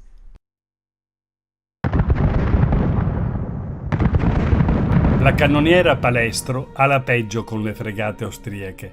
La Novara la colpisce a ripetizione a poppa finché prende fuoco. I comandi di Alfredo Cappellini cercano di scongiurare l'incendio delle munizioni e del carbone raccolto a poppa e più tardi fallisce il tentativo di farsi trainare da un'altra nave. Verso mezzogiorno Persano dirige l'affondatore contro il malconcio Kaiser per darle il colpo di grazia. Il Don Juan e la Prinz Eugen aprono il fuoco di sbarramento. Infine l'affondatore sbaglia manovra e manca l'obiettivo. Dopo le 13, sano e salvo, il Kaiser entrava a Porto San Giorgio. Mentre l'ammiraglio Tegethoff riunisce la flotta per riportarla a Lissa, Persano lancia inutili ordini di inseguimento. Nel pomeriggio la flotta asburgica è ormeggiata a Lissa, manca solo la Herzog Ferdinand Max, ancora a guardia del porto. Alle 2:30 circa, l'Adriatico è sconquassato da un tremendo fragore, udito fin sulla costa dalmata. È la Palestro incendiata che esplode, uccidendo 225 naviganti. Sono passate le 18 quando von Tegethoff entra in porto. L'ammiraglia annuncia la vittoria ottenuta con le segnalazioni di bordo, terminando il messaggio con «Viva l'imperatore». Alcune testimonianze a questo punto riportano un fatto sbalorditivo. Gli equipaggi rispondono euforici al segnale, gridando «Viva San Marco!» e facendo volare i berretti in aria. Si manifestava così il legame affettivo ed identitario con la gloriosa patria veneta e la sua tradizione marittima. Persano a Lissa dice facciamo una dimostrazione, poi ce ne rientriamo, e invece gli altri combattono, con il risultato che uomini di ferro, veneti e veneziani, su navi di legno l'hanno avuta vinta di una testa di legno, che è per l'appunto Persano, su navi di ferro. E sarà lecito ricordare che tutte le volte che sparavano una cannonata, i marinai della marina austriaca urlavano Leon o San Marco, a seconda se fossero della città di Venezia o dell'entroterra, al punto tale che qualcuno dice che questa qui è stata l'ultima battaglia civile, perché erano italiani contro italiani, ma più appropriatamente bisogna dire che questa è stata l'ultima vittoria della Serenissima. Persano torna ad Ancona, proclamando la sua vittoria e incoraggiando festeggiamenti, ma la festa si spegne quando si conoscono gli esiti della battaglia. All'indomani dello scontro sulla scorta del rapporto mendace di Persano, il Ministero all'Interno dà l'annuncio della vittoria italiana, farneticando su un'immaginaria ritirata austriaca. La flotta italiana rimase padrona delle acque del combattimento. Concludeva il dispaccio. A livello diplomatico si sprecano invece le battute di scherno di Napoleone III. Un'altra sconfitta e mi chiederanno Parigi. La flotta austriaca lamentava 38 morti, 138 feriti e nessuna unità da sopportare 643 morti, 161 feriti e la distruzione in mare di 2 unità corazzate, il Re d'Italia e la Palestro.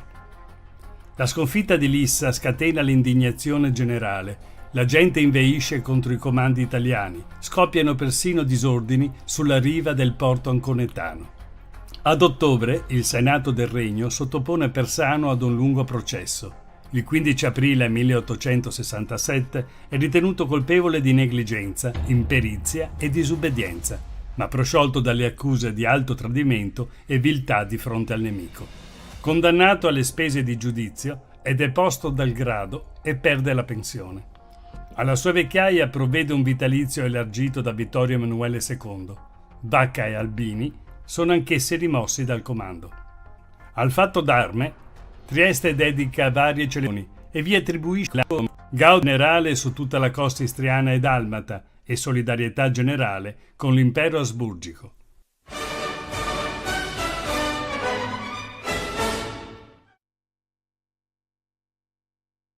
Dagli elenchi dei decorati e dei feriti emerge la composizione etnica della flotta austriaca. La provenienza prevalente è dagli ex domini della Serenissima.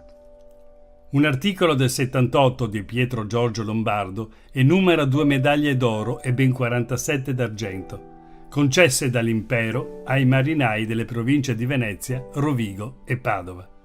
Oltre alla medaglia d'oro conferita al timoniere chioggiotto Thomas Penzo, va ricordato il marinaio di Pellestrina Vincenzo Vianello, detto Gratan. Il contrammiraglio von Petz lo ha decorato con medaglia d'oro per aver afferrato il timone dalle mani del timoniere Lenaz, colpito a morte, e per aver condotto con maestria la fregata Kaiser allo speronamento della re del Portogallo. Questo alle nostre spalle è sicuramente uno dei monumenti meno conosciuti della nostra capitale. È dedicato all'arciduca Massimiliano e fu eretto in Pola all'indomani della battaglia di Lissa nel 1869. Fu poi portato qui a Venezia nel 1919, dopo la Prima Guerra Mondiale, nonostante le fortissime proteste della popolazione di Pola. Un altro monumento eretto nel cimitero di Lissa fu trasportato, anche quello dopo la Prima Guerra Mondiale, nell'Accademia Militare di Livorno. Qualcuno si chiederà perché a Livorno, ma è una domanda che è destinata a restare nel vuoto. E mi è caro ricordare come un grande intellettuale veneto del secolo scorso, Guido Piovene, che citava spesso Lissa nei suoi appunti come l'ultima vittoria della Marina austro-veneta, tutte le volte che andava o per lavoro o per svago a Vienna si recava al monumento a Tegethoff e portava un mazzo di fiori proprio per omaggio a questo grandissimo ammiraglio, a questo grandissimo condottiero.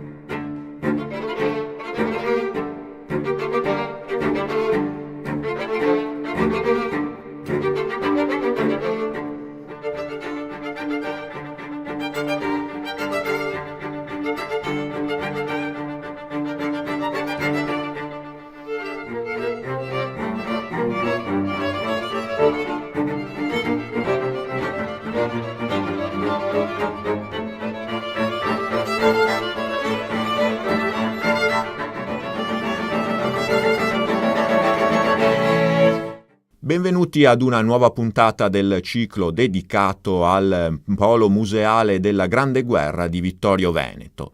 Con noi ritroviamo ancora una volta la direttrice del Museo della Battaglia, l'architetto Maria Cristina Scalet. Allora, direttrice, oggi quale argomento affrontiamo? Oggi affrontiamo un argomento un po' particolare, un modo di fare la guerra non solo con le armi ma anche attraverso i mass media. In particolare ce ne parlerà la dottoressa Marta Covre, laureata in turismo e territorio presso l'Università di Milano, relativamente ai giornali di trincea. Vedremo che cosa sono. La guerra, dicevamo poco fa, non si combatte solo con i fucili, le baionette, i cannoni sul fronte, ma anche con altre più sottili, più sofisticate armi nel fronte interno o anche al di là delle linee. Marta Covre nasce forse proprio con la Prima Guerra Mondiale o comunque viene impiegata in grande stile la propaganda. Sì, è vero. Effettivamente con la Prima Guerra Mondiale c'è una spinta molto forte nel settore proprio della propaganda, ma non da subito. Questo avviene con la rotta di Caporetto, come molte altre innovazioni appunto apportate con la Grande Guerra. Prima, diciamo nei primi 2 anni e mezzo del conflitto, la propaganda viene sostanzialmente ignorata dal Comando Supremo, non la si ritiene uno strumento importante. Si punta più che altro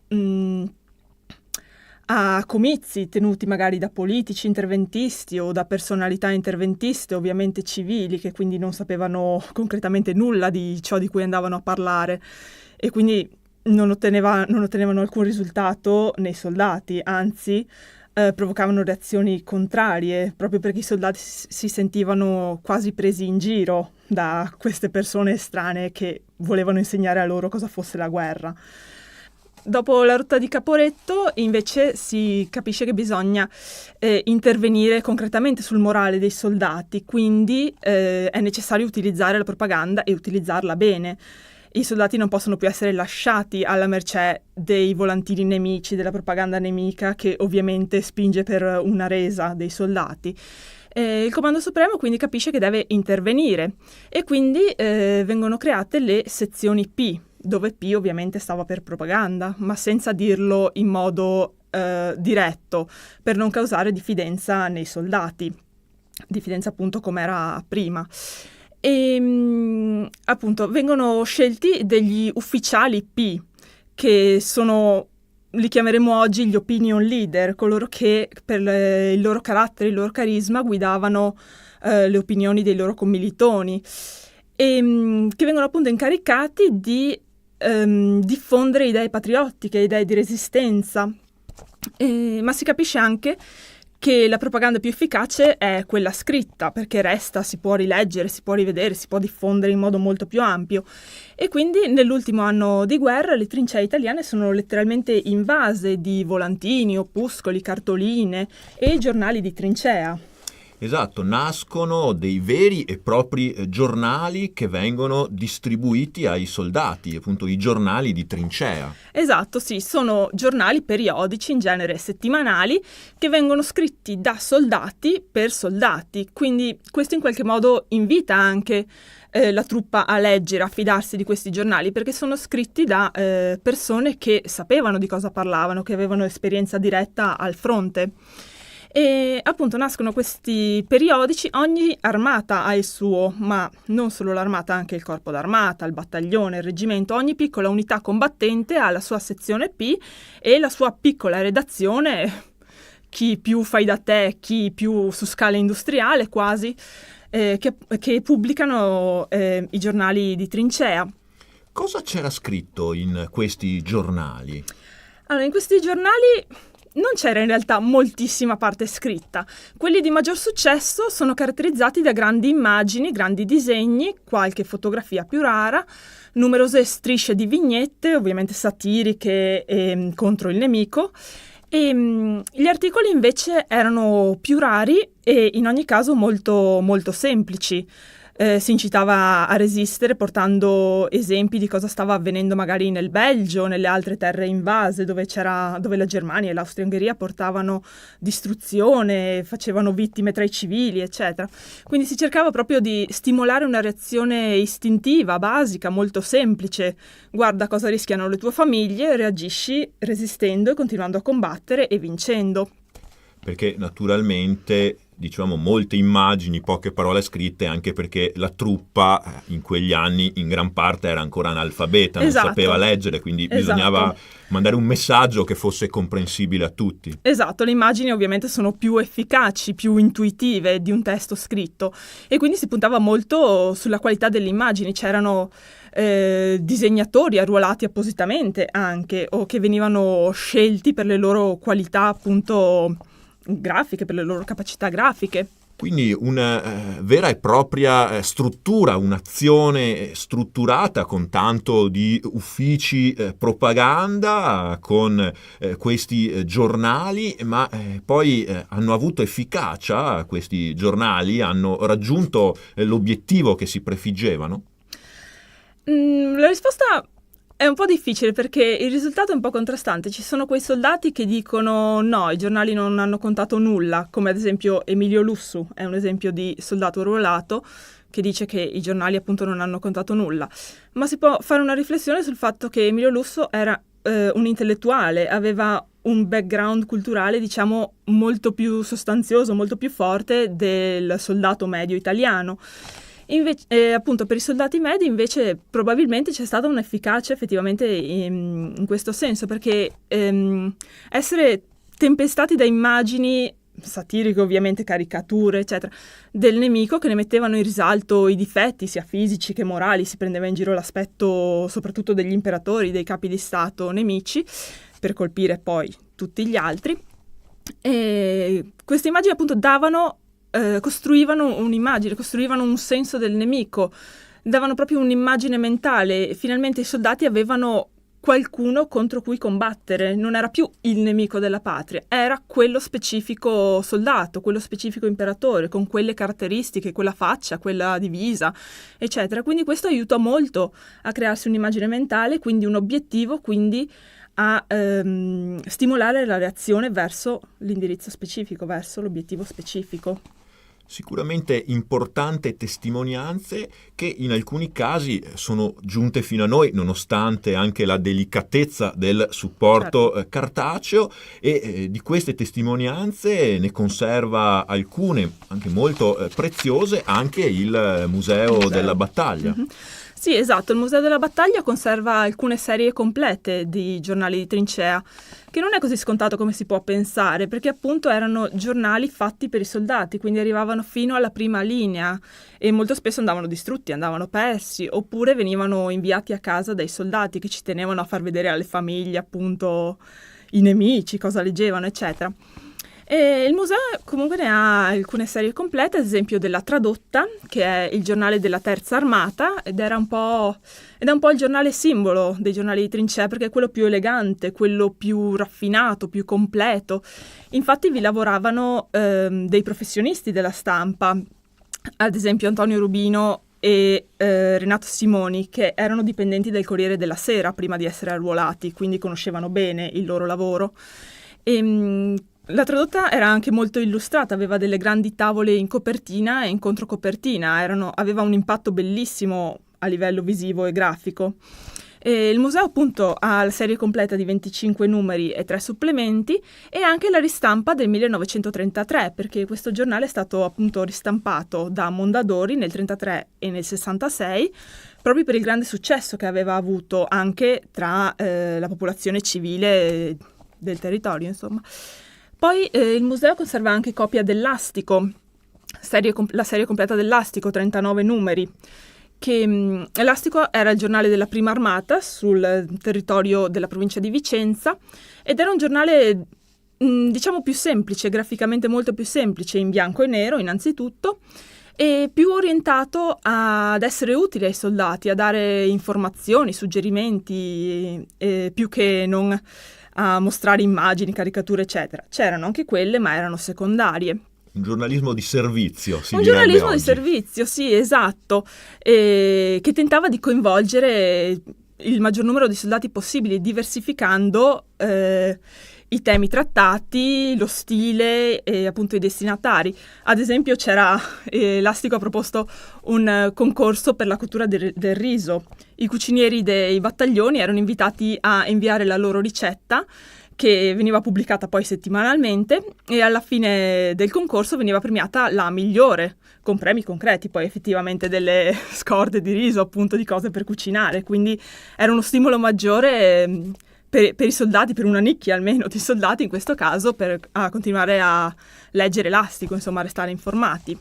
Ed è davvero incredibile, insomma, che in quella situazione spesso drammatica di una vita di trincea poi ci furono anche queste iniziative, ma si può pensare alle attività quotidiane. No? Esatto, erano piccole strategie che servivano a distrarre appunto dalla pesantezza della vita in trincea, ma allo stesso tempo a fornire una qualche utilità. I cucinieri leggevano le ricette altrui, magari prendevano spunto, si miglioravano, era uno stimolo continuo a migliorare anche la propria condizione di vita, effettivamente, per quanto dura in trincea.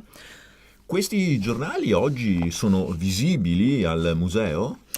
Oggi la maggior parte sono conservati nei depositi, alcuni, una minima parte in realtà, sono esposti, però stiamo provvedendo a digitalizzarli in modo da renderli fruibili, ovviamente anche anche adesso sono a disposizione per chi volesse farne richiesta per essere consultati. Sono veramente mantenuti bene, di ottima qualità, nonostante il tempo passato, nonostante appunto l'oggetto in sé molto fragile, molto delicato.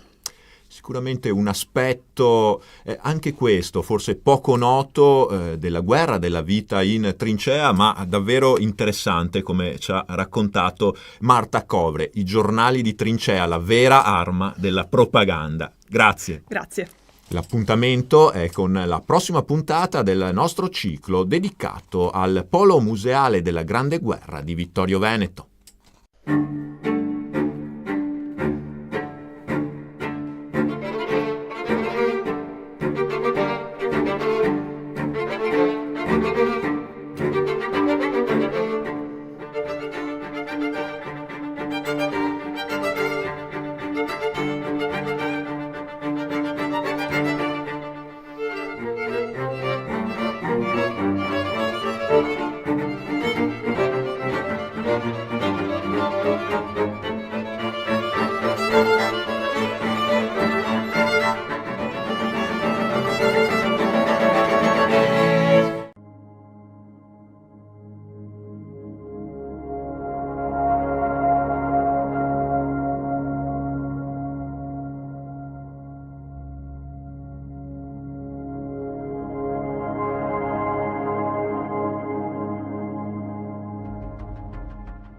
Dopo la disfatta italiana di Lissa, l'armistizio di Cormons è stipulato il 12 agosto 1866 dal generale Agostino Petitti Bagliani e dal generale Carl Möning.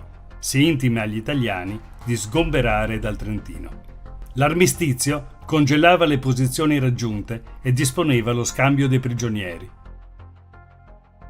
Gli austriaci si mantenevano nei settori fortificati di Venezia, Gradisca e del quadrilatero di Mantova, Verona, Legnago, Peschiera. Il destino delle Venezie era rimesso al trattato di pace definitivo.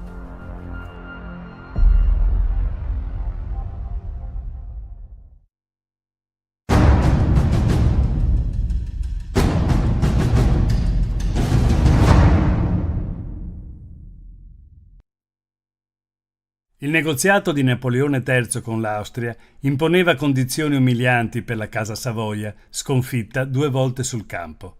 I delegati italiani a Parigi insistettero con il ministro degli esteri francese Édouard Drouin de Lhuys perché la convenzione franco-austriaca non prevedesse commissari francesi, ma Drouin fu irremovibile. Il 3 agosto 1866 Metternich, in veste di ambasciatore a Parigi, scrisse al suo ministro degli esteri Mensdorff-Py che si poteva arrivare all'indipendenza delle Venezie sotto un governo autonomo, com'era la vecchia Repubblica.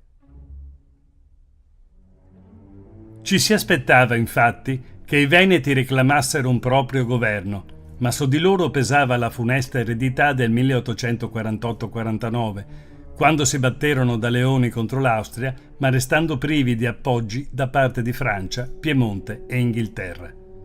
Il conflitto fra Austria e Prussia si chiudeva con la pace di Praga il 23 agosto 1866. Il giorno dopo si concludeva a Vienna la convenzione tra Austria e Francia.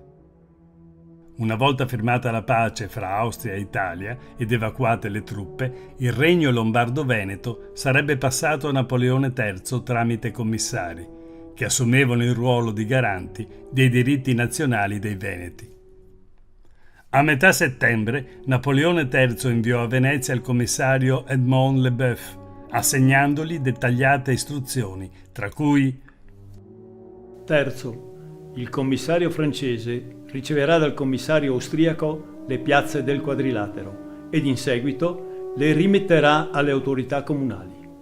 Quarto, il commissario francese si recherà poi a Venezia, dove la consegna del Veneto sarà fatta dal commissario austriaco. Egli riunirà un comitato di 3 membri, a cui farà la retrocessione del Veneto. La commissione determinerà, in accordo con le autorità comunali, modalità e tempi del plebiscito, che si terrà liberamente, a suffragio universale e nel più breve tempo possibile. Il 14 settembre 1866 il governo italiano incaricò Thaon di Revel come commissario militare per l'esecuzione degli accordi sulla consegna del Veneto. Le istruzioni del ministro degli esteri Visconti Venosta si leggono in una nota confidenziale. Il regio commissario militare dovrà concertare coi 3 commissari ai quali Leboeuf farà la consegna del Veneto tutte le precauzioni perché sia evitato ogni intervallo nella chiamata delle regie truppe per parte del municipio di Venezia. Insomma, Thaon di Revel doveva mettere sotto controllo le autorità venete con l'ausilio dell'esercito. La fonte che meglio documenta l'impostura del governo italiano è scritta di proprio pugno dal massimo protagonista. Si tratta della cessione del Veneto, ricordi di un commissario regio militare, monografia pubblicata nel 1890 dal conte Genova Giovanni Thaon di Revel. Il 30 settembre 1866 il primo ministro Ricasoli gli trasmette questo comunicato. Sono i municipi che devono apparecchiare ed eseguire il plebiscito e per questo fatto io sono perfettamente tranquillo per le 6 province che già sono rette da funzionari a nome del governo italiano. Vi sono 3 province ancora, Venezia, Verona e Mantova, che sono oggi in uno stato prossimo all'anarchico. Vi occorre la installazione di commissari italiani e la composizione immediata di municipi di buona fattura, cosa che può aversi solo col mezzo dei commissari. Per queste ragioni credo non si possa convocare il plebiscito se non immediatamente dopo l'ingresso delle nostre truppe nelle 3 città suddette e l'arrivo dei regi commissari. Inoltre si baderà bene che il commissario francese abbia ad usufruire largamente della sua ridicola posizione.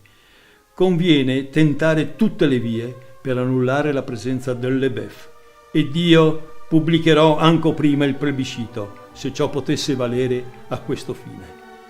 Più che l'austriaco vedrà l'impegno nostro di far partire le truppe austriache con decoro, più annulleremo la presenza stupida ed inutile del commissario francese, vero camorrista su larga scala, che vuol profittare delle altrui fatiche senza aver fatto 1-0. Esistevano quindi istituzioni venete in grado di gestire il plebiscito. Erano i municipi. Per eludere l'imparzialità del voto, il governo italiano prende 2 provvedimenti, l'occupazione militare e la nomina di ben 9 commissari straordinari che nei fatti scavalcano le municipalità, veri e propri soggetti di autogoverno del territorio.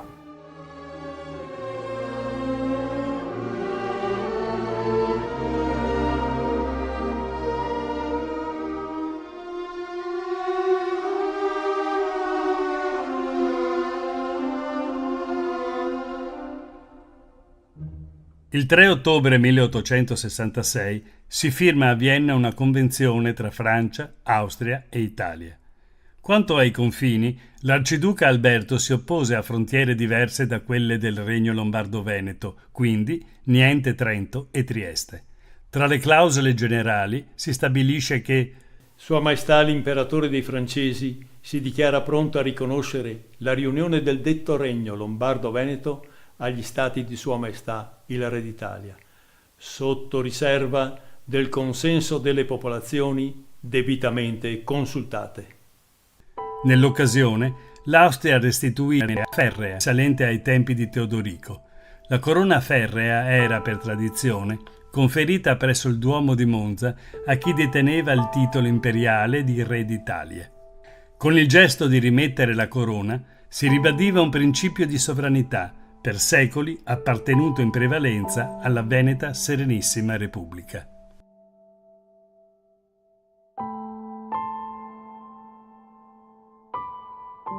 La dicitura Regno Lombardo-Veneto riconosceva ai Veneti uno status di potenziale sovranità, coerente con la dignità di nazione, che Vienna aveva sempre attribuito loro, il tutto confermato dall'obbligo di consultare dette popolazioni.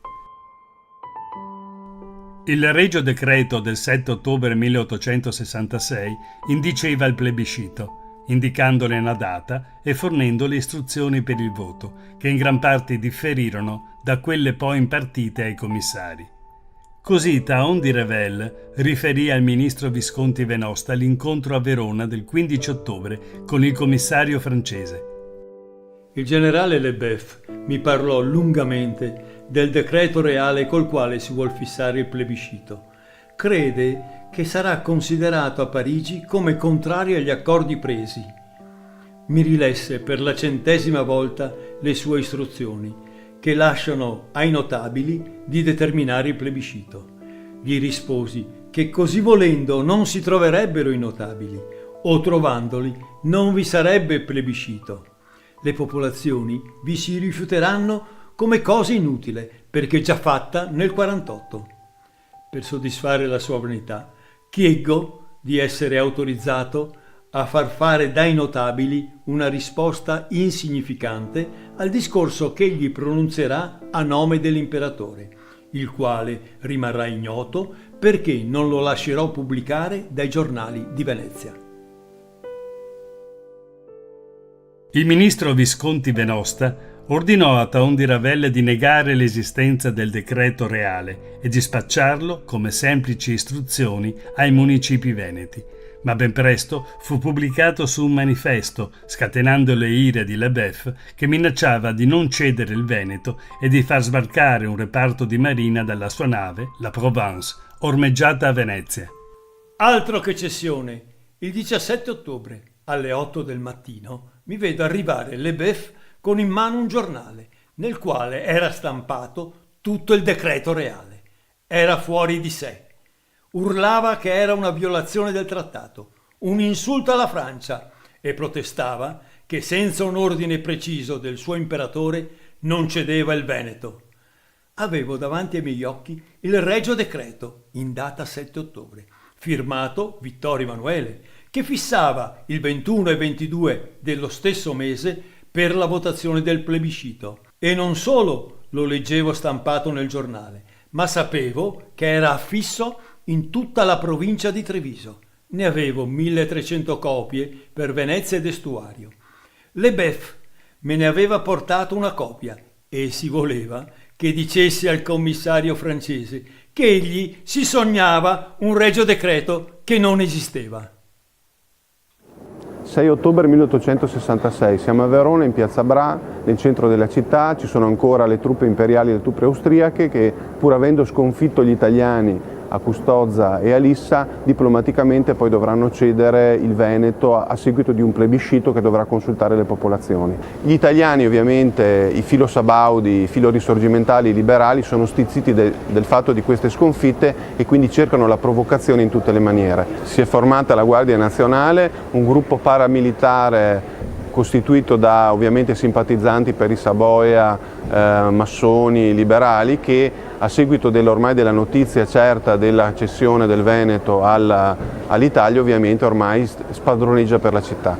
Anzi, addirittura cercano la provocazione, vogliono la rivalsa a seguito della sconfitta, e qui avviene l'episodio che ha visto come vittima innocente Carlotta Schieri, una giovane veronese che aspettava un bambino, e il proprio marito. In buona sostanza i garibaldini, i mazziniani vanno a provocare i soldati e gli ufficiali austriaci che si trovano presso il Caffè Europa, che era proprio il caffè militare dove appunto questi ufficiali pacificamente stavano aspettando le notizie dell'eventuale ritirata verso il Tirolo, e qui avviene il parapiglia, il tumulto, le provocazioni, gli insulti che poi porteranno accidentalmente alla morte di Carlotta Schieri, che morirà appunto colpita da un calcio, non si sa se dagli austriaci piuttosto che dai garibaldini. Questo episodio è stato poi enfatizzato dalla propaganda risorgimentale, sono state poste delle lapidi, si sono scritti anche dei testi, quando invece la situazione oggettiva invece della città era di tutt'altro tenore. Vari documenti raccolti nel libro L'arciprete e il cavaliere di Federico Bozzini descrivono la condotta dei commissari distrettuali. L'11 ottobre le truppe austriache si ritirano dalla Bassa Veronese. Di conseguenza, dal 12 corrente, lo scrivente ufficio assume la rappresentanza e l'ingerenza del governo italiano. Con tal giorno tutti i pubblici documenti dei comuni, notai, ingegneri e istituti dovranno essere intestati con l'indicazione Regno d'Italia. E da tal giorno la Chiesa ha l'obbligo di non più invocare la benedizione divina sopra un governo straniero e legalmente cessato. Raccomando alle deputazioni comunali di invigilare a ciò che la consociazione di questa nostra esistenza nazionale sia festeggiata nel pubblico col dovuto onore, al grido festante di Viva l'Italia! Leboeuf era preoccupato riguardo ai notabili da scegliere come rappresentanti del Veneto, ma Taon di Revel così lo raggira. Qual è la base sulla quale poggiate il vostro criterio per scegliere i notabili? Avere delle persone notabili che rappresentano il Veneto, mi interruppe Leboeuf. Benissimo, ma come potete essere sicuro della buona scelta? Chi ve ne dà informazioni sicure, certe, coscienziose e che non si rinchiudano in città ma comprendano tutto il Veneto? Mi ammetterete che le 3 città di Venezia, Verona e Mantova costituiscono la parte più importante del Veneto. Chiamate i rappresentanti di queste 3 città. Sono naturalmente i capi dei loro municipi. A loro retrocedete il Veneto. In realtà, i 3 notabili suggeriti da Taon di Revel erano già stati istruiti dagli emissari della monarchia. Erano De Betta per Verona, Emic Elder per Mantova e Michiel per Venezia, e questi ultimi 2 non erano neppure potestà. Per far posto a Michiel, Gaspari fu fatto dimettere. Il commissario Leboeuf voleva esaltare con cerimonia il passaggio del Veneto ai notabili veneti, ma il governo italiano lo impedì. Bisognava impedire all'opinione pubblica di sapere che la sovranità del Veneto doveva passare alle municipalità. Fu impedita l'esposizione di bandiere francesi. Annota Taon.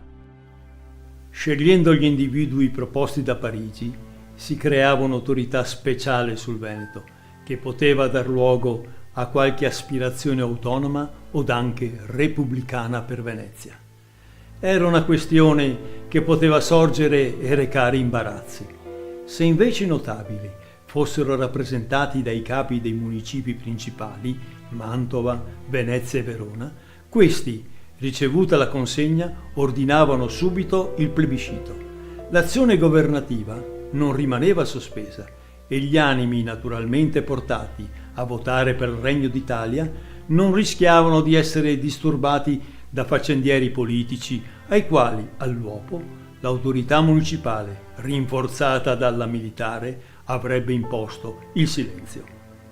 Miniscalchi, Strozzi, Giustiniani ed altri erano degnissimi e perfettamente adatti per tale scelta, se non vi ostassero le considerazioni sovraesposte. Perciò pensai bene di esporre le mie idee a ricasoli, fra le quali vi era quella di far sentire a quei signori che sarebbero richiesti da Leboeuf, direttamente o per intermediario, che il governo desiderava che essi declinassero l'invito. Mi riservavo poi di condurre Leboeuf a richiedere Michiel, De Betta ed Emic Elder. Il commissario militare italiano avvicinò attraverso agenti segreti sabaudi i rappresentanti veneti su cui stava cadendo la scelta di Leboeuf, mandandogli a dire di farsi da parte. Valendomi del comitato segreto, feci sapere a chi era necessario essere volontà del re che non si accettasse l'invito, salvo comunicazioni speciali da me trasmesse.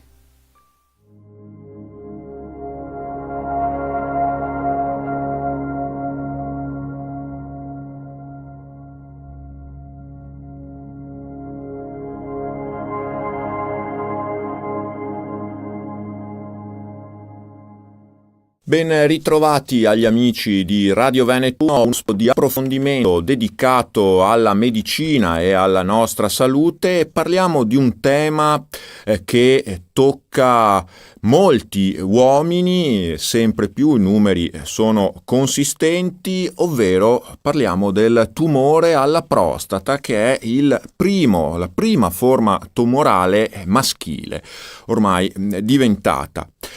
Come ogni anno a Conegliano si terrà un evento a carattere scientifico internazionale dedicato a queste tematiche.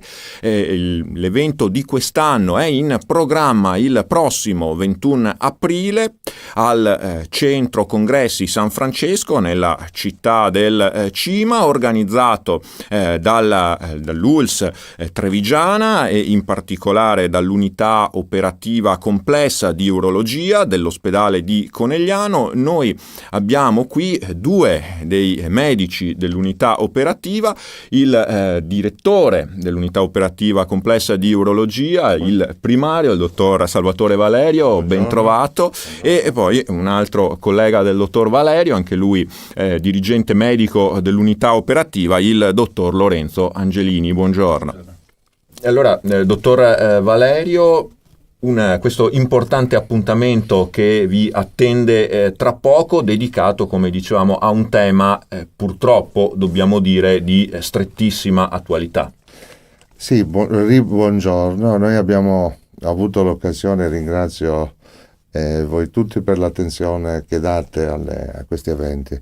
Abbiamo organizzato questo evento il 21 di aprile perché ormai il tumore della prostata è il primato nel sesso maschile e poi crediamo in un confronto continuo con i colleghi, i più autorevoli tra l'altro, sia nel territorio nazionale sia dall'estero. Verrà un collega dagli Stati Uniti, proprio perché l'autoreferenzialità in medicina non esiste, per cui sono confronti culturali che sono molto importanti soprattutto per gli addetti ai lavori, ma anche per la popolazione che è ormai direttamente coinvolta in queste tristi vicende patologiche. Vi dedicherete a una tematica specifica tra le tante sfaccettature di questo campo di cui vi occupate? Sì, perché ormai la storia naturale del tumore della prostata è totalmente cambiata.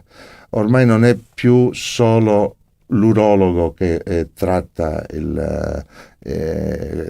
tale patologia, sia per gli aspetti fisici, tecnici che determina, sia per gli aspetti di tipo psicologico e per le conseguenze che sono appunto conseguenti a una terapia del tumore della prostata. Per cui si sono via via aumentate i team multispecialistici, dette appunto prostate unit, proprio per affrontare la patologia del tumore della prostata in modo multidisciplinare. E una di queste prostate unit di cui accennava il dottor Valerio è attiva anche nella struttura coneglianese, ne è responsabile proprio il dottor Angelini, e allora a lui chiederei di delinearci, ovviamente nei termini più semplici possibili, in cosa consiste poi anche in concreto questa prostate unit. La Prostate Unit è un gruppo di lavoro formato da tanti specialisti che collaborano insieme e che visitano il paziente nello stesso momento. In particolare siamo noi urologi, poi c'è il collega dell'oncologia, il radioterapista e abbiamo anche riferimenti con i fisiatri e i medici della medicina nucleare. In questo modo possiamo partire dalla diagnosi e seguire il paziente lungo tutto il percorso, quindi il trattamento, la terapia e poi per i controlli successivi. Questo permette quindi di ridurre i tempi di attesa, avere una presa in carico del paziente che quindi non deve più rincorrere lo specialista ma ha le visite che vengono prenotate direttamente e permette di avere delle indicazioni terapeutiche più rispondenti alle linee guida internazionali. Questo modello organizzativo è attivo a Conegliano ormai da circa 3 anni, dal 2015, quindi vi consente di avere già un minimo di bilancio, insomma un'attività che si sta facendo sempre più consistente? Assolutamente, abbiamo un numero di pazienti in aumento e ci siamo l'anno scorso attestati a fronte di oltre 350 biopsie prostatiche. Abbiamo seguito circa 220 pazienti lungo il percorso e siamo arrivati a fare più di 65 prostatectomie radicali e la stragrande maggioranza in laparoscopia. Ecco, quindi dottor Valerio, un approccio multidisciplinare che è fondamentale ormai, indispensabile. È fondamentale, sì, perché lei sa che un paziente affetto da tumore della prostata ha negli aspetti terapeutici prevalentemente due conseguenze.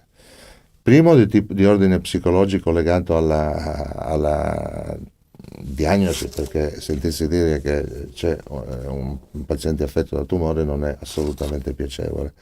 Numero due sono gli aspetti conseguenti alla terapia, cioè la potenza sessuale e la incontinenza. Per cui le scelte terapeutiche vanno sempre più condivise, si parla di una terapia come abito su misura richiesto dal paziente, proprio perché è condivisa con lo specialista, e per questo motivo il consenso a una terapia è sempre più una società, un patto che si sviluppa fra il paziente stesso e lo specialista che dovrà aiutarlo, insomma. Di fatto noi abbiamo nella Prostate Unit anche un sostegno psicologico da parte di uno specialista che aiuta i pazienti ad affrontare questa decisione. Ecco, dottor Angelini, abbiamo citato dei numeri prima, si diceva che questo nuovo tipo di modello organizzativo, di approccio appunto in team, consente anche dei vantaggi per il paziente, anche proprio dei vantaggi pratici. I risultati che si stanno raggiungendo, forse la domanda è banale, ma è quello che poi il paziente chiede, insomma, quando deve affrontare questi problemi, insomma, i risultati di cura sono in miglioramento? I risultati di cura sono in miglioramento e il tumore alla prostata ha la caratteristica di essere tra i tumori con una percentuale di cura più alta. Parliamo di oltre il 70% di pazienti guariti a 5 anni dalla diagnosi. Quello che poi bisogna anche spiegare è che tanti pazienti arrivati a un'età avanzata, pur avendo una neoplasia alla prostata, non hanno poi nessun tipo di fastidio da questa neoplasia, quindi bisogna essere molto attenti a selezionare i pazienti giusti da trattare per non eccedere nei trattamenti.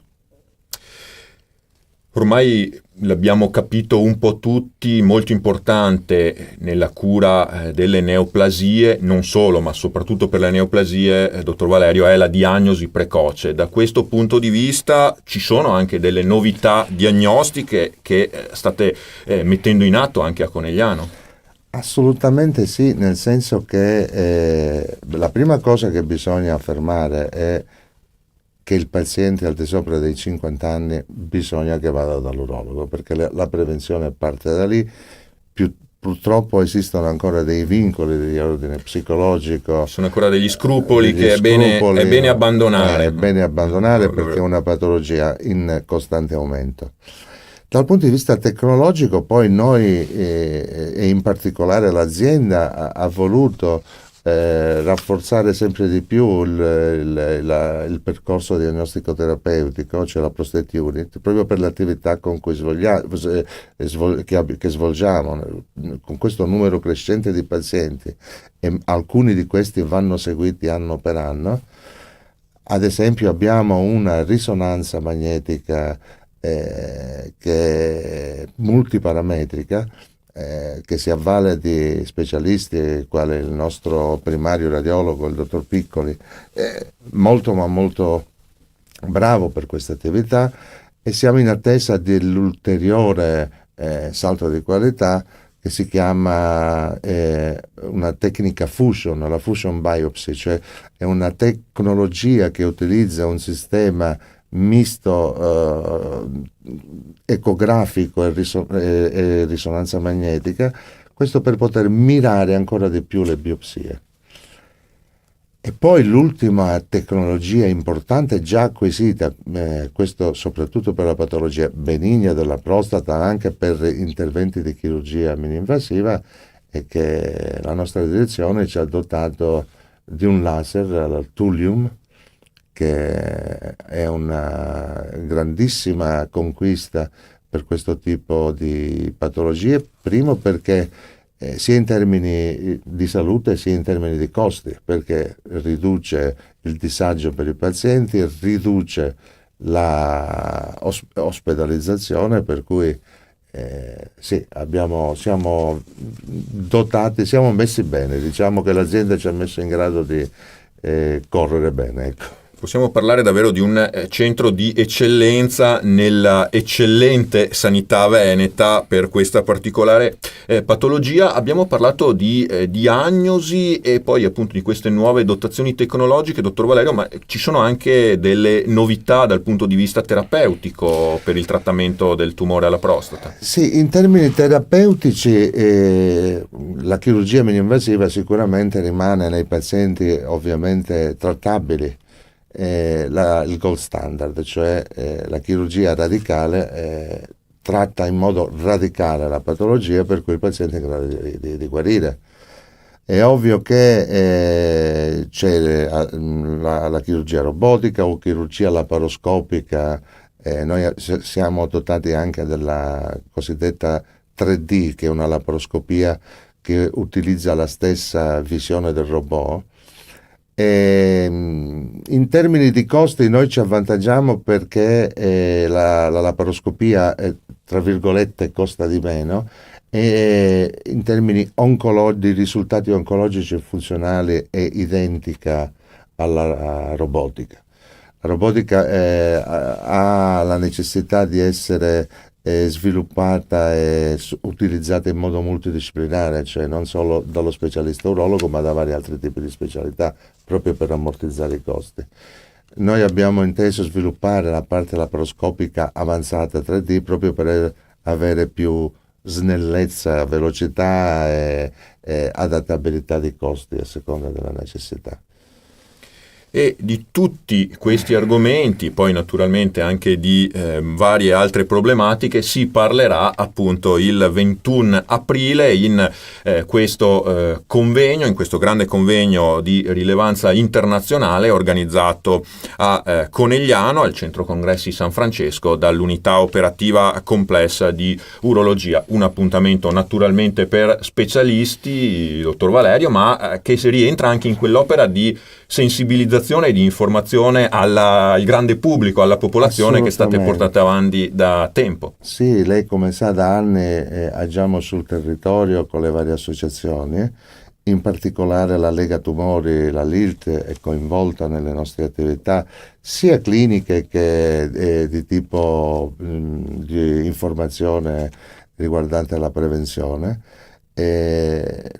Tutte le associazioni che si interessano di malattia urologica, oncologica sono coinvolte e invitate a questo congresso, sono associazioni con cui collaboriamo da anni.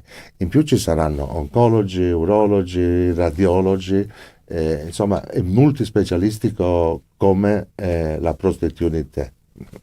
Appunto nella linea di questo approccio oggi essenziale che coinvolge più discipline per una diagnosi e poi una cura più efficace, meno invasiva.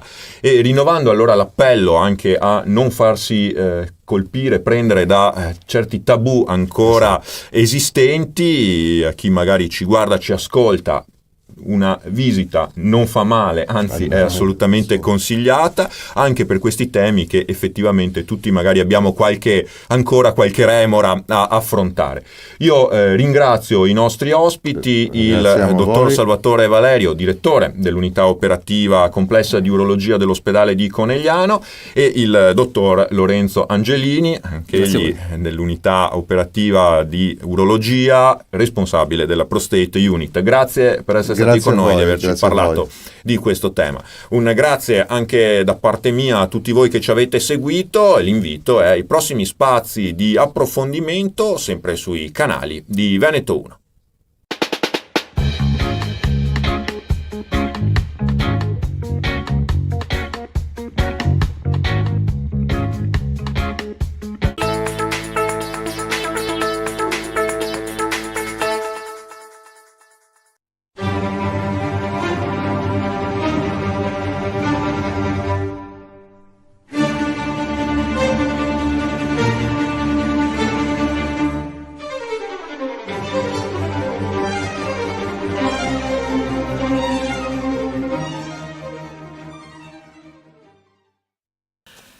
Il più caro saluto a voi tutti, cari amici della Terza Pagina, l'Elzeviro della cultura di questa vostra emittente che informa il territorio.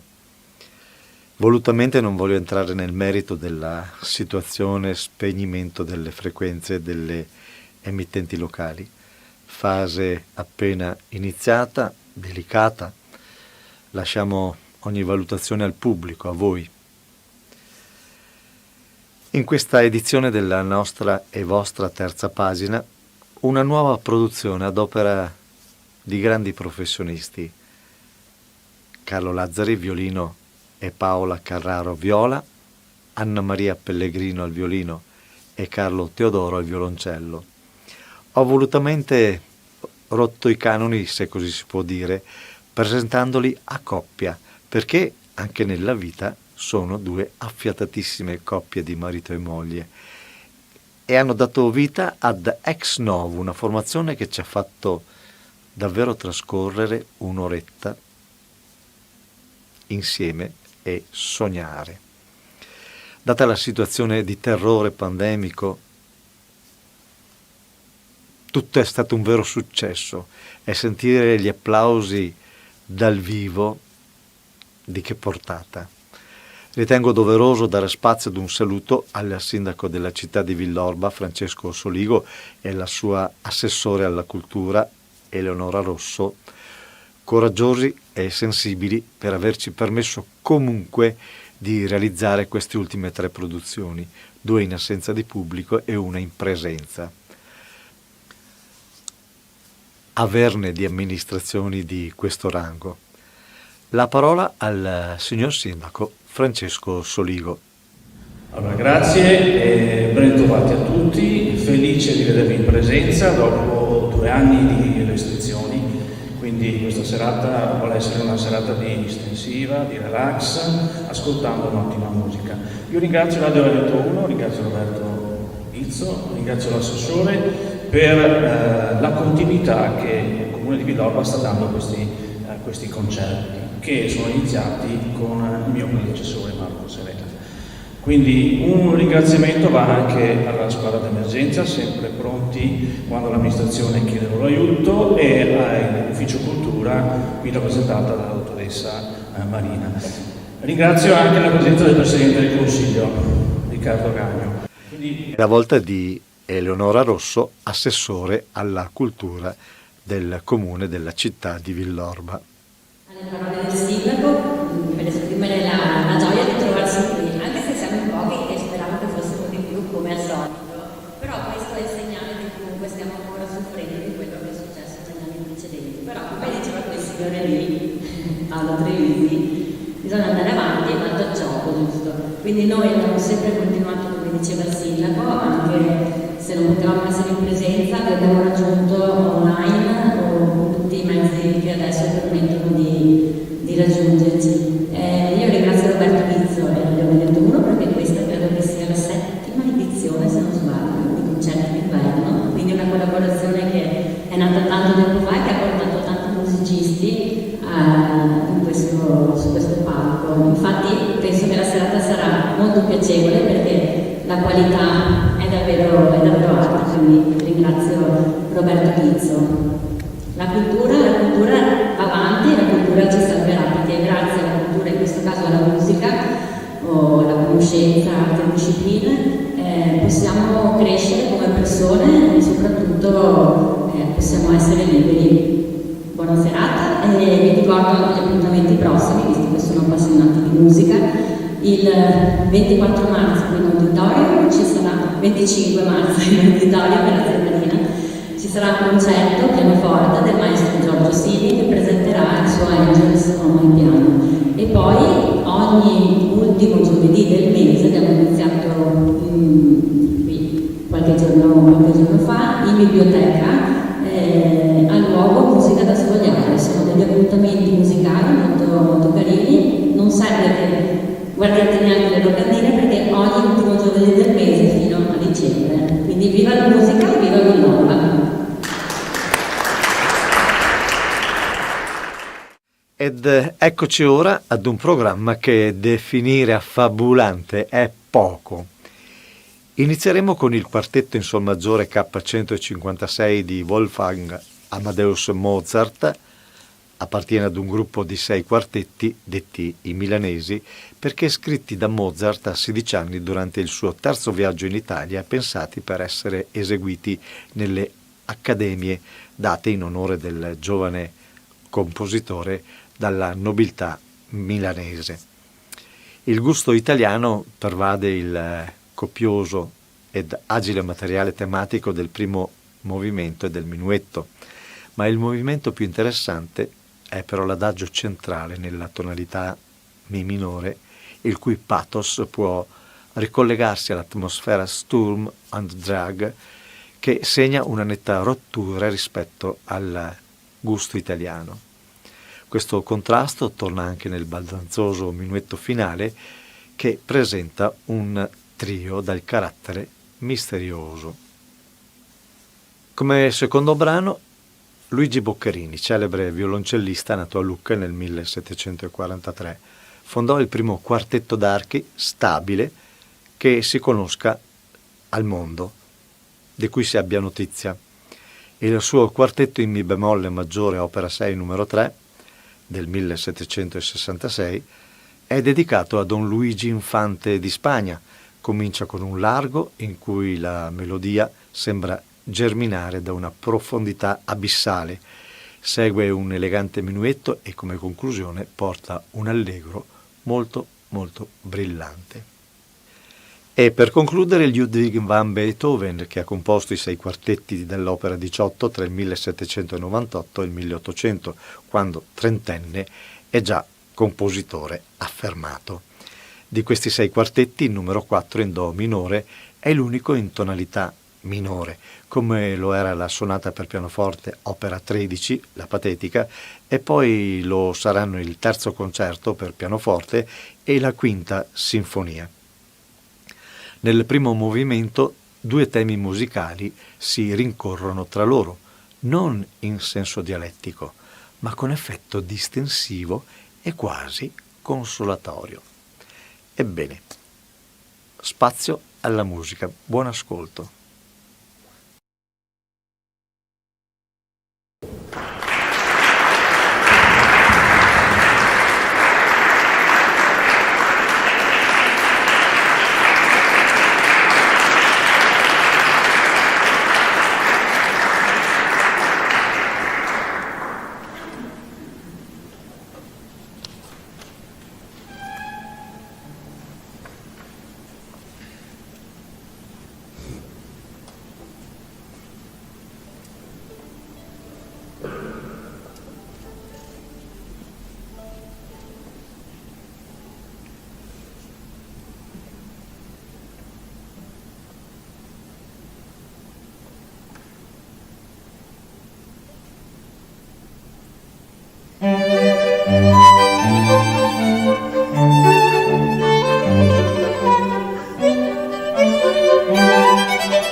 Si conclude così anche questa terza pagina. Abbiamo avuto un grande quartetto di ex novo, Carlo Lazzari e Paola Carraro, Anna Maria Pellegrino e Carlo Teodoro, due coppie, Carlo Lazzari al violino, Paola Carraro alla viola, Anna Maria Pellegrino al violino e Carlo Teodoro al violoncello. A questi grandi professionisti i nostri ringraziamenti e un supplemento di applausi anche da casa. Un applauso anche al sindaco e all'assessore alla cultura della città di Villorba, Francesco Soligo ed Eleonora Rosso. Grazie per aver avuto fiducia ed averci dato l'opportunità di realizzare queste produzioni che quasi l'Italia intera, anzi l'Italia intera sta vedendo, perché copriamo anche la Sardegna, sostanzialmente tutta l'Italia. Bene, grazie. Solite raccomandazioni: cerchiamo di consumare prodotti italiani, di andare a fare acquisti a chilometro zero, cerchiamo di far lavorare i nostri artigiani, i nostri industriali, i nostri commercianti e cerchiamo di rispettare le regole, distanze, mascherine, eccetera, eccetera, eccetera. Alla prossima.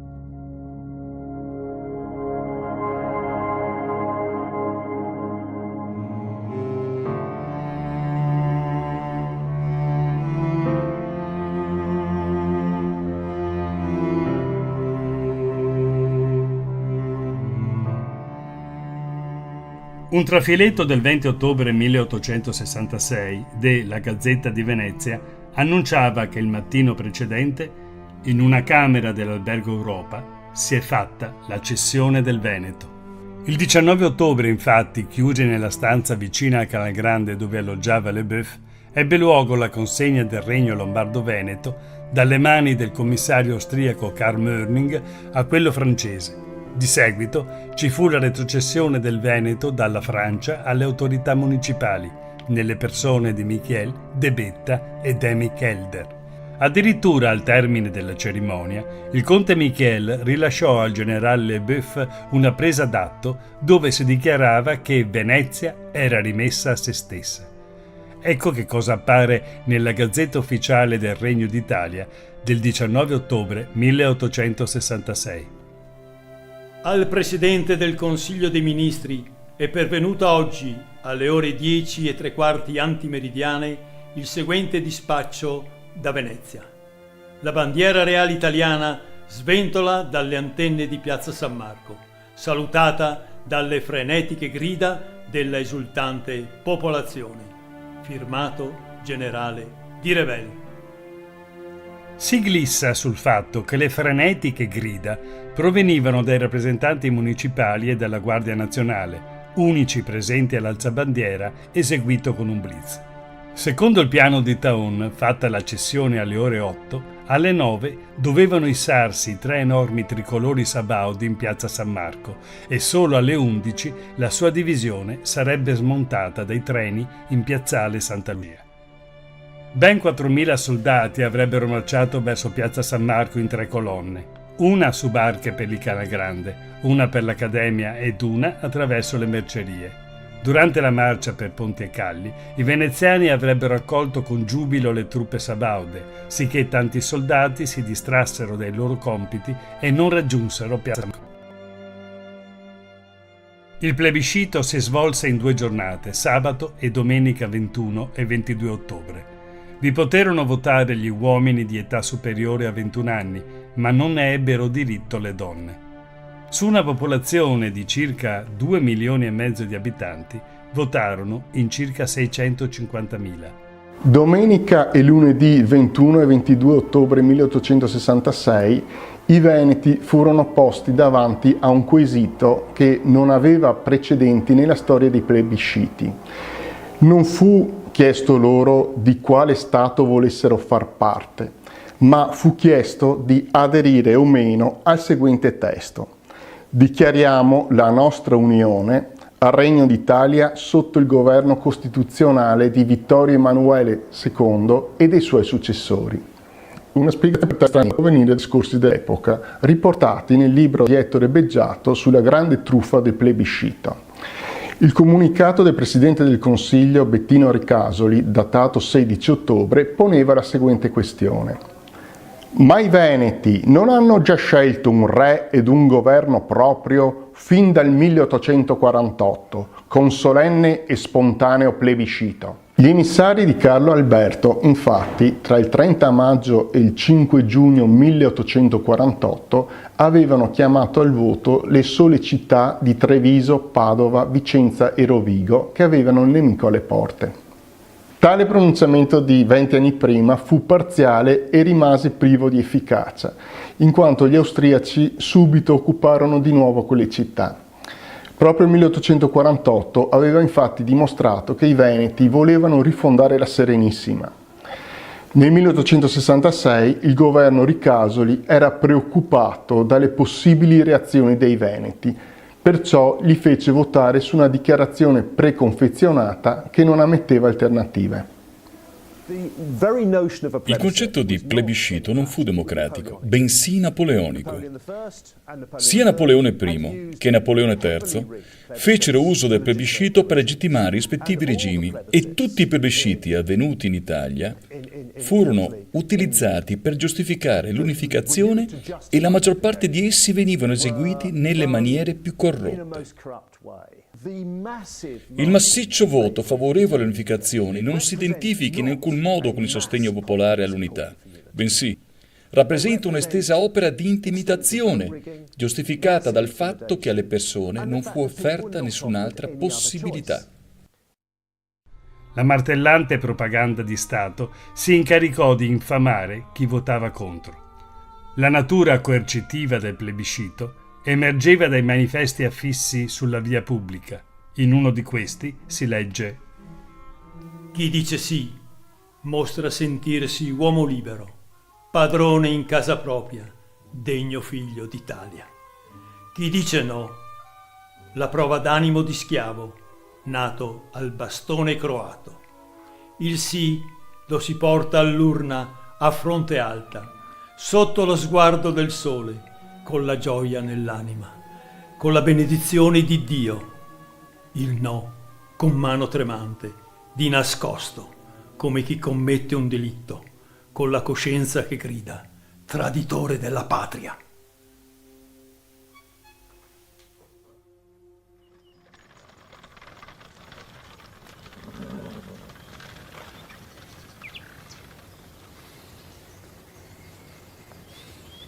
Insomma, cos'è questa storia? Non viene nessuno qua. Eccellenza, finché a non venire sono i contrari è meglio, no? La Gazzetta di Verona, il 17 ottobre 1866, annunciando il plebiscito, scrisse: Sì vuol dire essere italiano ed adempiere al voto dell'Italia. No vuol dire restare veneto e contraddire al voto dell'Italia. L'espressione restare veneto dice tutto.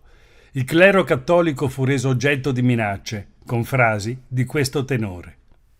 Ricordino i parroci che ove in alcune parrocchie questo voto non fosse sì aperto, sì pieno, quale lo esige l'onore delle Venezie e dell'Italia, sarebbe assai difficile non farne mallevadrice la suddetta influenza clericale e contenere l'offeso sentimento nazionale dal prendere contro i preti qualche pubblica e dolorosa soddisfazione. Queste cautele, adatte ad una terra da sottomettere a forza, facevano a pugni con l'unanimità di consensi che fu sbandierata. L'occupazione militare era in corso a Venezia dal 19 ottobre. Angelo Polan fu Giuseppe e Agnese Masson, 22 settembre 1803. Intenzione di voto? No. Che cosa? Ti prendi in giro? Abbi forse manti italiano qui? Ecco che cosa sei. Chi fai le bagnate? Ho detto ti sei dalla provincia. Arrivano di noi! Sì! Va bene. Mi scusi, segretino, mi scusi. Scrisse da un dirvel. Le autorità comunali avevano preparato e distribuito i biglietti così o no, di colore diverso. Inoltre, ogni elettore, presentandosi con componenti del seggio, pronunciava il proprio nome e consegnava il biglietto al presidente che lo depositava nell'urna. Il fatto che ci fossero urne separate nelle quali venissero inserire le schede dimostra quanto tutto ciò rese più facile identificare chi fosse contrario. L'utente percepì di non aver scelta e alla fine l'ebbe scelta perché non presentava i soldati armati di baionetta. Qualcuno doveva pur consegnare il biglietto da votare e ciò permetteva ai funzionari di segnalare quello più gradito. Verso i tanti analfabeti di allora, la procedura negava sia un'immagine di scelta che segretezza nel voto. Altre istruzioni recitavano: devono essere 2 urne separate sopra un tavolo. Sopra una sarà scritto ben chiaro il sì, sopra l'altra il no. I protocolli sono 2. Uno per i votanti che presentano il biglietto del sì, l'altro dei votanti che presentano il biglietto del no. Così i incidenti stavano sedati. Per non farsi mancare nulla, le istruzioni di un commissario del Veronese disponevano che la commissione quindi conclude il presente protocollo gridando Viva l'Italia Unità sotto lo scettro della Casa Savoia. Il giorno 27 ottobre 1866, il presidente della Corte d'Appello di Venezia, Vecchio, dichiarò al mondo i seguenti risultati: votanti 647.495, favorevoli 647.426, contrari 69 e voti annullati 567. Il plebiscito del 1866 fu chiaramente fasullo, organizzato in maniera molto maldestra e di fatto il risultato era già noto in anticipo. Non si può dar credito ai risultati ufficiali. Però è interessante che il voto di autovoto deve luogo perché le potenze riunite a Vienna in ottobre decisero che il passaggio del veto all'Italia dovesse trovare una sua legittimazione nella volontà del popolo veneno. Anche allora le diplomati cedevano ma avevano bisogno di un sostegno appunto popolare, di una legittimazione. È interessante tutto questo perché 150 anni dopo siamo messi in un certo senso peggio. Una legge decisa dal Consiglio regionale Veneto che diceva un referendum perfino solo consultivo è stata prima gettata dal governo nazionale e poi bocciata dalla Corte Costituzionale. In altri termini, nel 1866 fu un referendum fasullo, ma almeno si finse di chiedere alle popolazioni venete se volevano stare in Italia oppure no. Oggi siamo in una situazione perfino più liberale. Il 4 novembre 1866 a Torino le rappresentanze municipali consegnarono a Sua Maestà il riscontro del plebiscito. Fu emesso allora l'imperioso decreto regio numero 3300 che così disponeva: le province di Venezia e quella di Mantova fanno parte integrante del Regno d'Italia. Un'amara ironia traspare oggi dalle battute finali del discorso tenuto dal potestà di Venezia Giustiniani nella sala del Rolo. Sì, quei 641.757 sì raccolti nelle nostre province offrono all'Europa tutta una novella testimonianza della concordia italiana e danno alla nazione la certezza che l'era dei sacrifici è chiusa per sempre ed incomincia quella di uno sviluppo progressivo di tutte le nostre forze. Furono le classiche urle parole famose, prima di lacrime e sangue. Alcuni storici importanti sono arrivati a giustificare i falsità, gli imbrogli del referendum del 1866 sulla base di una sorta di contestualizzazione, dicendo che in fondo era normale nell'Ottocento che fossero le diplomazia soltanto a decidere, che fossero i poteri e che le popolazioni fossero consultate così in maniera puramente formale. Non credo che sia vero. Stiamo parlando di quale età strana, parlando del 1130, nella quale il principio di nazionalità stava affermando, le idee democratiche da molto tempo circolavano ovunque. Sempre ottobre a Vienna fu deciso di far votare i veneti perché nello spirito del tempo non c'era in realtà possibilità di ignorare questo passaggio. Era importante per l'Italia e per le altre potenze che ci fosse davvero l'appoggio di Veneti, che fu allora puramente formale, ma che era ritenuto fondamentale per legittimare l'italianizzazione del Veneto. Il 7 novembre faceva trionfare ingresso a Venezia Vittorio Emanuele II. Come per Bonaparte, fu preparato un grande corteo apio, al quale seguì il mancabile Teomo in Basilica di San Marco e un discorso dalla balconata. Furono oltre 100.000 lire alle famiglie povere dei prioti, che avevano fiancheggiato un ordine, ma non furono disimpegnati i beni dei poveri presso il Monte di Pietà, che coprivano debiti ammontanti a 765.038 fiorini. Era arrivata l'Italia.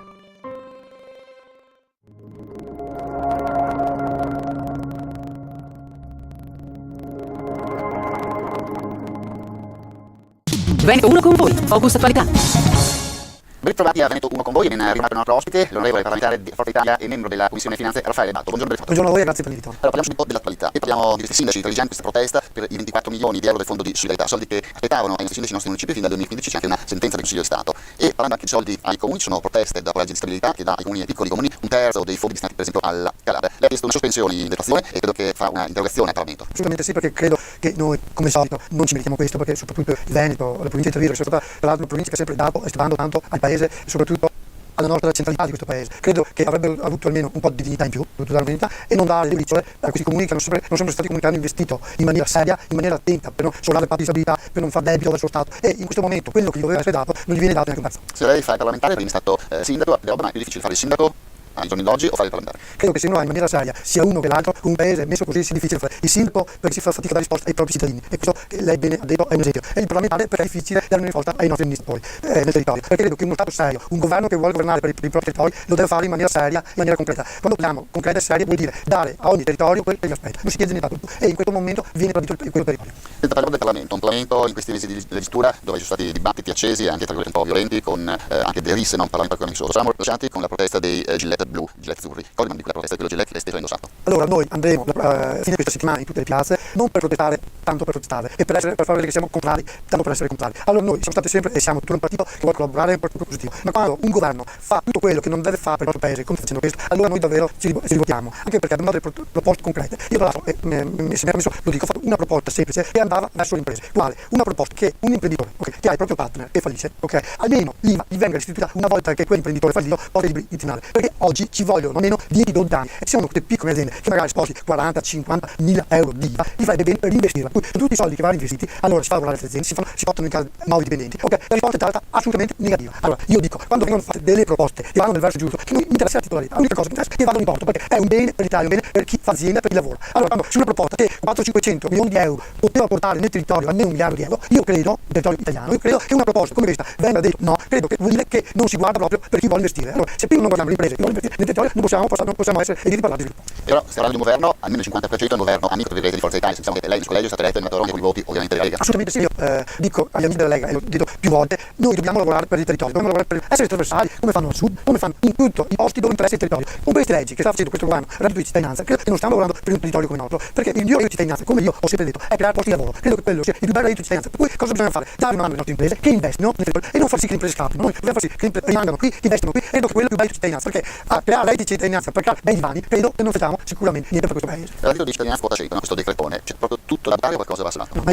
io non dico mai che tutto da buttare, perché allora vuol dire non leggere neanche quello che viene scritto. Io capisco anche la quota 100 perché il fornello andava rivista, perché va rivista, perché dagli esodati che circolano nelle storie, tuttora ancora quella facendo per non è proprio risolta, dalle situazioni che magari c'è gente che ha una vita che lavora magari a 8 settimane, non capisce quella pensione come vada a finire, ma questo assolutamente andava rivisto. Ci sono delle cose fatte bene, però credo che nel contesto vada rivista la situazione del reddito di cittadinanza, perché come è messa, sicuramente non andiamo da nessuna parte. Tuttora oggi capiamo che ci sono cose modifiche da fare. Inutile che vogliamo capire la Germania, che sono decenni che portano questo. Lì ci sono una situazione totalmente diversa. Noi non dobbiamo dire faremo come la Germania, perché è la situazione diversa che la Germania, che oggi non è l'Italia. Allora noi dobbiamo fare le cose in maniera concreta, in concreto vuol dire farle subito. Con così non si fa subito. Senta, non parliamo del decreto dignità. Lei nelle settimane scorse si è spiegato contro questo decreto dignità. E se noi dobbiamo guardare i numeri, ci sono numerosi. Abbiamo il caso di alcune imprese che hanno detto noi quelli non li possiamo più assumere, che sono rimasti a casa anche recentemente. Abbiamo però dato lavoro che ci fornisce dei dati. 25 nel 2018, grazie a questo provvedimento, 25.000 in Veneto posti di lavoro sicuri a tempo indeterminato in più. E quindi dove sta la verità? Bisogna ancora attendere qualcosa per vedere un po' di tempo per vedere gli effetti di questo provvedimento. Ma io sono convinto di sì, per quanto mi riguarda, io l'ho sempre detto, non avrà sicuramente un effetto positivo. Io sono contento che ci siano dei dati come ad alto rendimento sviluppo, perché credo che quando il lavoro per uno diventa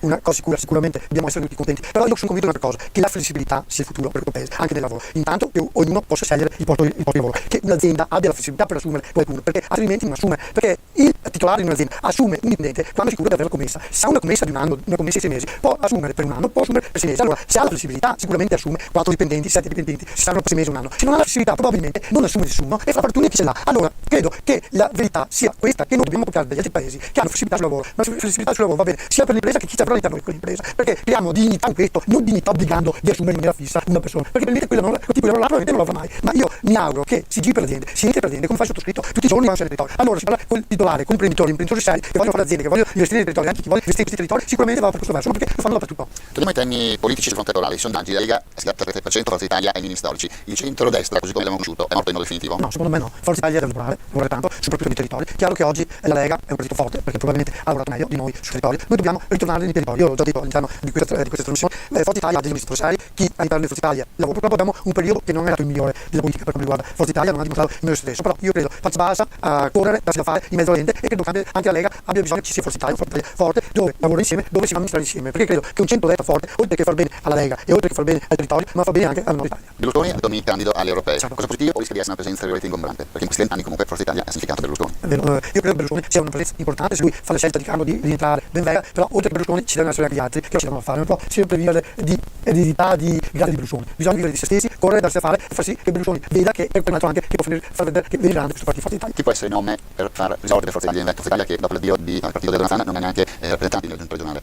Io mi auguro che anche all'interno della regione giustamente bisogna vedere come andrà aspettiamo le europee e vedremo quale sarà il dato che sicuramente è molto importante. Dopo a livello regionale abbiamo tanta gente valida, abbiamo anche il nostro nuovo coordinatore che è molto bravo, Davide Bendinelli, tra l'altro un giovane molto grintoso, molto forte, e credo che lui possa portare avanti questo partito in maniera forte. Torniamo ai temi del territorio, Pedemontana e tratto della TAV. Si vuole anche il referendum tra i cittadini, c'era da capire se sono opere davvero volute o necessarie per le opzioni. Ma io sulle opere pubbliche sono sempre stato a favore, sono attualmente più favorevole, credo che però bisogna date certe dall'inizio e date certe per la fine. Io dico sempre quelle sono opere che bisogna trovare aziende che lavorino 24 su 24, 7 giorni su 7, così c'è il controllo dei costi che è fondamentale per chi guarda, perché il cittadino non può vedere che un'opera inizia a costare 1 e alla fine costa 10, perché qualche variante si può stare, non può costare un'opera sempre 10 tanto. Okay? Se no, credo che facciamo la fine del mose e la politica non è più credibile. Allora, perché la politica sia credibile? Perché chi fa politica deve essere credibile, perché fare politica vuol dire fare per il territorio e fare il bene per la propria gente, perché fare politica non lo obbliga nessuno. Okay? Allora io credo che la politica su questo si deve rivedere e io sono convinto che se questo succede anche queste opere pubbliche non sarebbero più un problema, perché sarebbero solo un bene per il paese.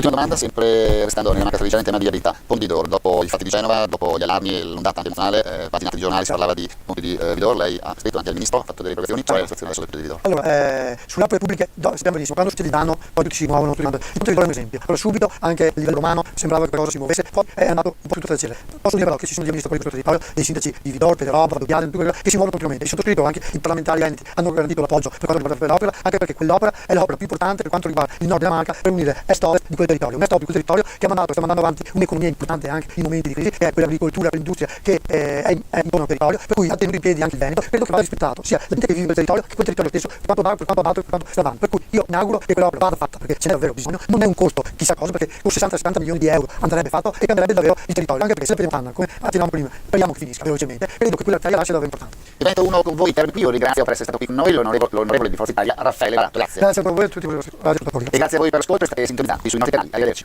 Veneto 1 con voi, Focus Attualità.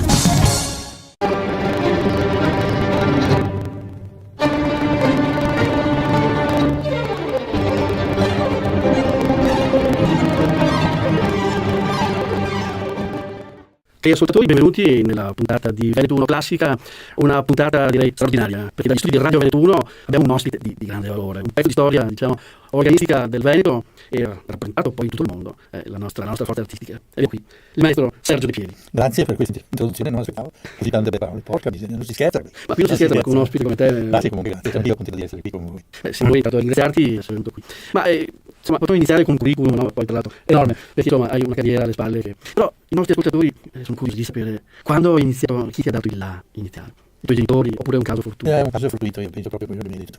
Stavo andando all'asilo, avrò avuto, mi mandavano a scuola, all'asilo a piedi, avevo un paio di chilometri dalla mia casa. E c'era una casa che sentivo passando un giorno, due, sentivo un suono bellissimo che veniva fuori da un piccolo balconcino lì in mezzo agli alberi, senza mai, e non so, ma senti che bellezza, dico, cosa sta roba? E me lo sono messo in testa. Poi passa il tempo, passa ancora un anno, due, ero sui 5 anni adesso all'asilo e non ho sentito lo stesso suono. Vicino all'asilo c'era una villa e si sentiva una villa storica, veneta, bellissima, con anche un bel fiume vicino che passava, che andava un affluente del Sille, e ho sentito ancora questi suoni. E poi mi dicevano che c'era una ragazza che studiava il pianoforte, e quello sarebbe stato il pianoforte per me. Era il pianoforte che non ancora non riuscivo a immaginare lo strumento. Da lì sono partito con la musica. Bellissimo questo inizio, questa poi fantasia. Dopo io ero anche chierico nella chiesa, avevo anche una voce abbastanza bella di soprano, e cantavo con il poeta della chiesa mia, no? E lì ho avuto un altro colpo. Il primo vespero di pomeriggio, di domenica pomeriggio, ho sentito l'organo. Vedevo queste canne, ma non avevo mai sentito, e di colpo ho sentito l'organo. E quello è stato uno shock tremendo, perché ho sentito dei suoni, non ti dico stupendi, ma la continuità del suono, no? Questi accordi che si ripetevano, era una cadenza, uno che sa la musica un po', aveva una cadenza perfetta, primo, quinto, cioè la tonica e la dominante, e andava giù sulla tonica, e la dominante do, sol, con un armonia grosso. E questo qui perché erano tutti attaccati i suoni, mentre il pianoforte, che mi ricordo, si sentiva la percussione, bang, e tutto qua, boh, e stava fermi. E questo, caro mio, questo è lo strumento che voglio suonare anch'io. E allora da questo qui ho cominciato. Quindi conosciuto in tutto il mondo come insomma organista straordinario, eccetera. La mia passione era il pianoforte, così sempre prima di tutto. I primi suoni l'ho avuti. Poi un altro shock l'ho avuto sempre passando vicino alla casetta. Ho sentito l'orchestra, mamma mia, dico, non riuscivo a capire questi suonerini del violino così acuti. Senti, ma cosa sono? Mi sembrava le fischi, un venticello, ma non riuscivo a immaginare. Finalmente mi hanno detto che erano i violini. Forse il violino, e dopo l'ho sentito, ho capito cos'era il violino che avevo sentito. Anche lì è stato un colpo tremendo, no? Sentivo l'orchestra. E così è stato il mio inizio alla musica. C'è un colpo, ma c'è un amore. Sì, vista con la musica, come conti, si sente che hai questa... Se non volevo fare più niente, volevo solo imparare a suonare. Poi ho avuto un po' di fortuna che era nel 44, dopo, e ho avuto un po' che avevo uno zio prete che abbandonò la sua chiesa per andare gesuita a Roma, era su una piccola Santa Maria di Sala, provincia di Padova, ma la diocesi di Treviso, e aveva un bel pianoforte in canonico, nuovo l'aveva preso, così per la bellezza del pianoforte. E andò gesuita, mio papà ha dovuto portarsi a casa il pianoforte, ma non sapevamo dove metterlo perché la casa non era abbastanza grande. L'abbiamo portato su un zio, proprio nel mio paesetto, abbiamo portato sul pianoforte, però quando ho visto il pianoforte dico, è proprio un miracolo. E sopra ha chiamato mio zio, vai a fare il gesuita, il pianoforte è venuto a casa mia e adesso qua c'è. E allora avevo fatto con il pianoforte, e i miei non sapevano niente di piano, no? Avevamo una piccola campagna, bellissima, praticamente eravamo contadini, mio papà era un contadino, non era un contadino, anche Giuseppe Verdi, venuto fuori di contadini. E quando ho sentito che volevo suonare il pianoforte, mi dico, ma è matto questo qui. Nessuno ha messo il pianoforte in campagna.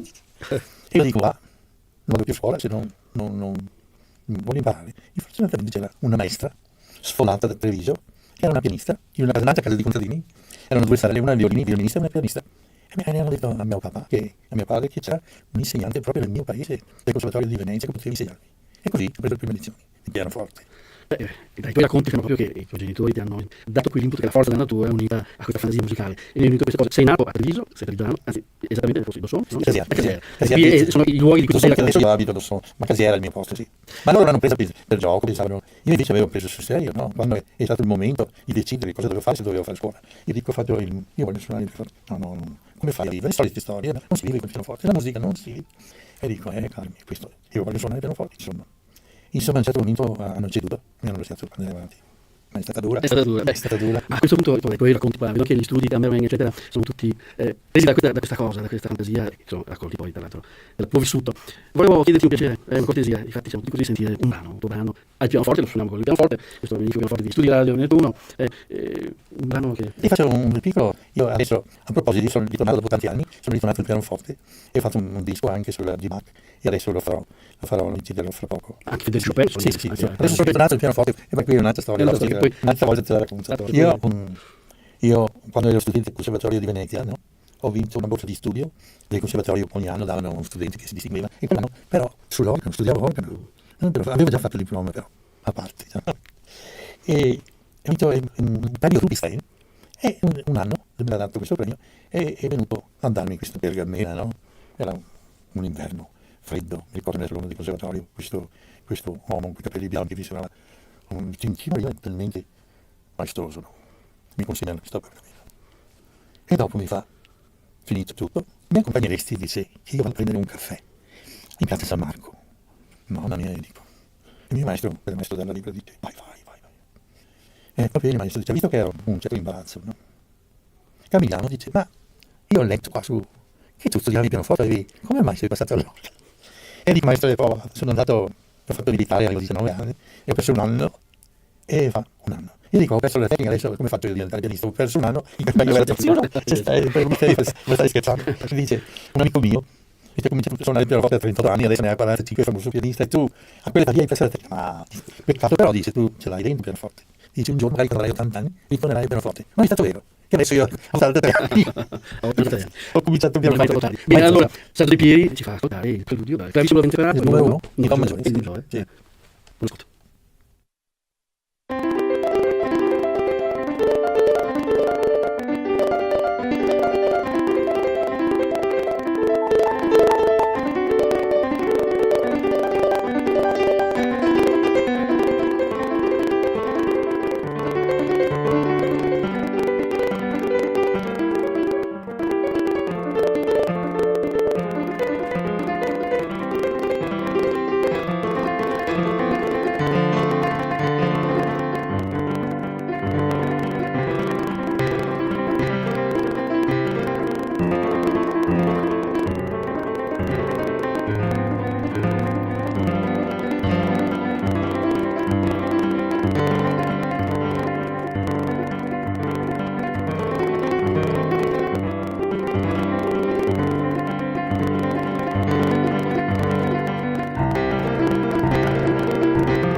E abbiamo ascoltato di Johann Sebastian Bach, il preludio numero 1, il Do maggiore, dal Clavicembalo ben temperato, eseguito dal maestro Sergio De Pieri, che abbiamo qui fisicamente nei nostri studi di Radio Veneto 1. È un veramente onore. Il preludio di Do maggiore è uno dei brani, diciamo, più famosi. Perfino Gounod, hanno fatto la Maria, Gounod, e sarebbe Bach. Questo brano tu abbia anche suonato degli oli sul mondo, anche Sidney, che spesso doveva in radio, no? Questo sarebbe più difficile. Adesso, quando Bach scrisse questi clavicembalo, cioè in quel tempo il claviere inglese, ma il clavicembalo ben temperato, l'ha fatto per tastiera per tastiera. In quel tempo di Bach le tastiere erano il ricordo di clavicembalo, vari clavicembali, non c'era il pianoforte, però c'era la tastiera dell'organo. Però se tu trovi un organo meccanico di quel periodo che ha non tanti registri, ma le sonorità splendide, viene fuori stupendamente sull'organo anche quello, perché per tastiera non c'è pedale. Ma lei ha suonato non tanto tempo fa, mi sembra anche, no? Sì, sì. Una serie di preludi. Sì, io ho fatti 3 o 4 concerti per 12 preludi a fughe e la toccata a fuga col pianoforte, però col pianoforte. È stato un divertimento perché passare dall'organo al pianoforte sembra, però dà molta soddisfazione anche il pianoforte, Che ne dicono? La tua scuola viene dalla scuola di Germani, di quella tradizione, diciamo, organistica di virtuosi organisti di grande fama internazionale. Sì, proprio. Il primo mio maestro, cominciamo con i miei maestri prima.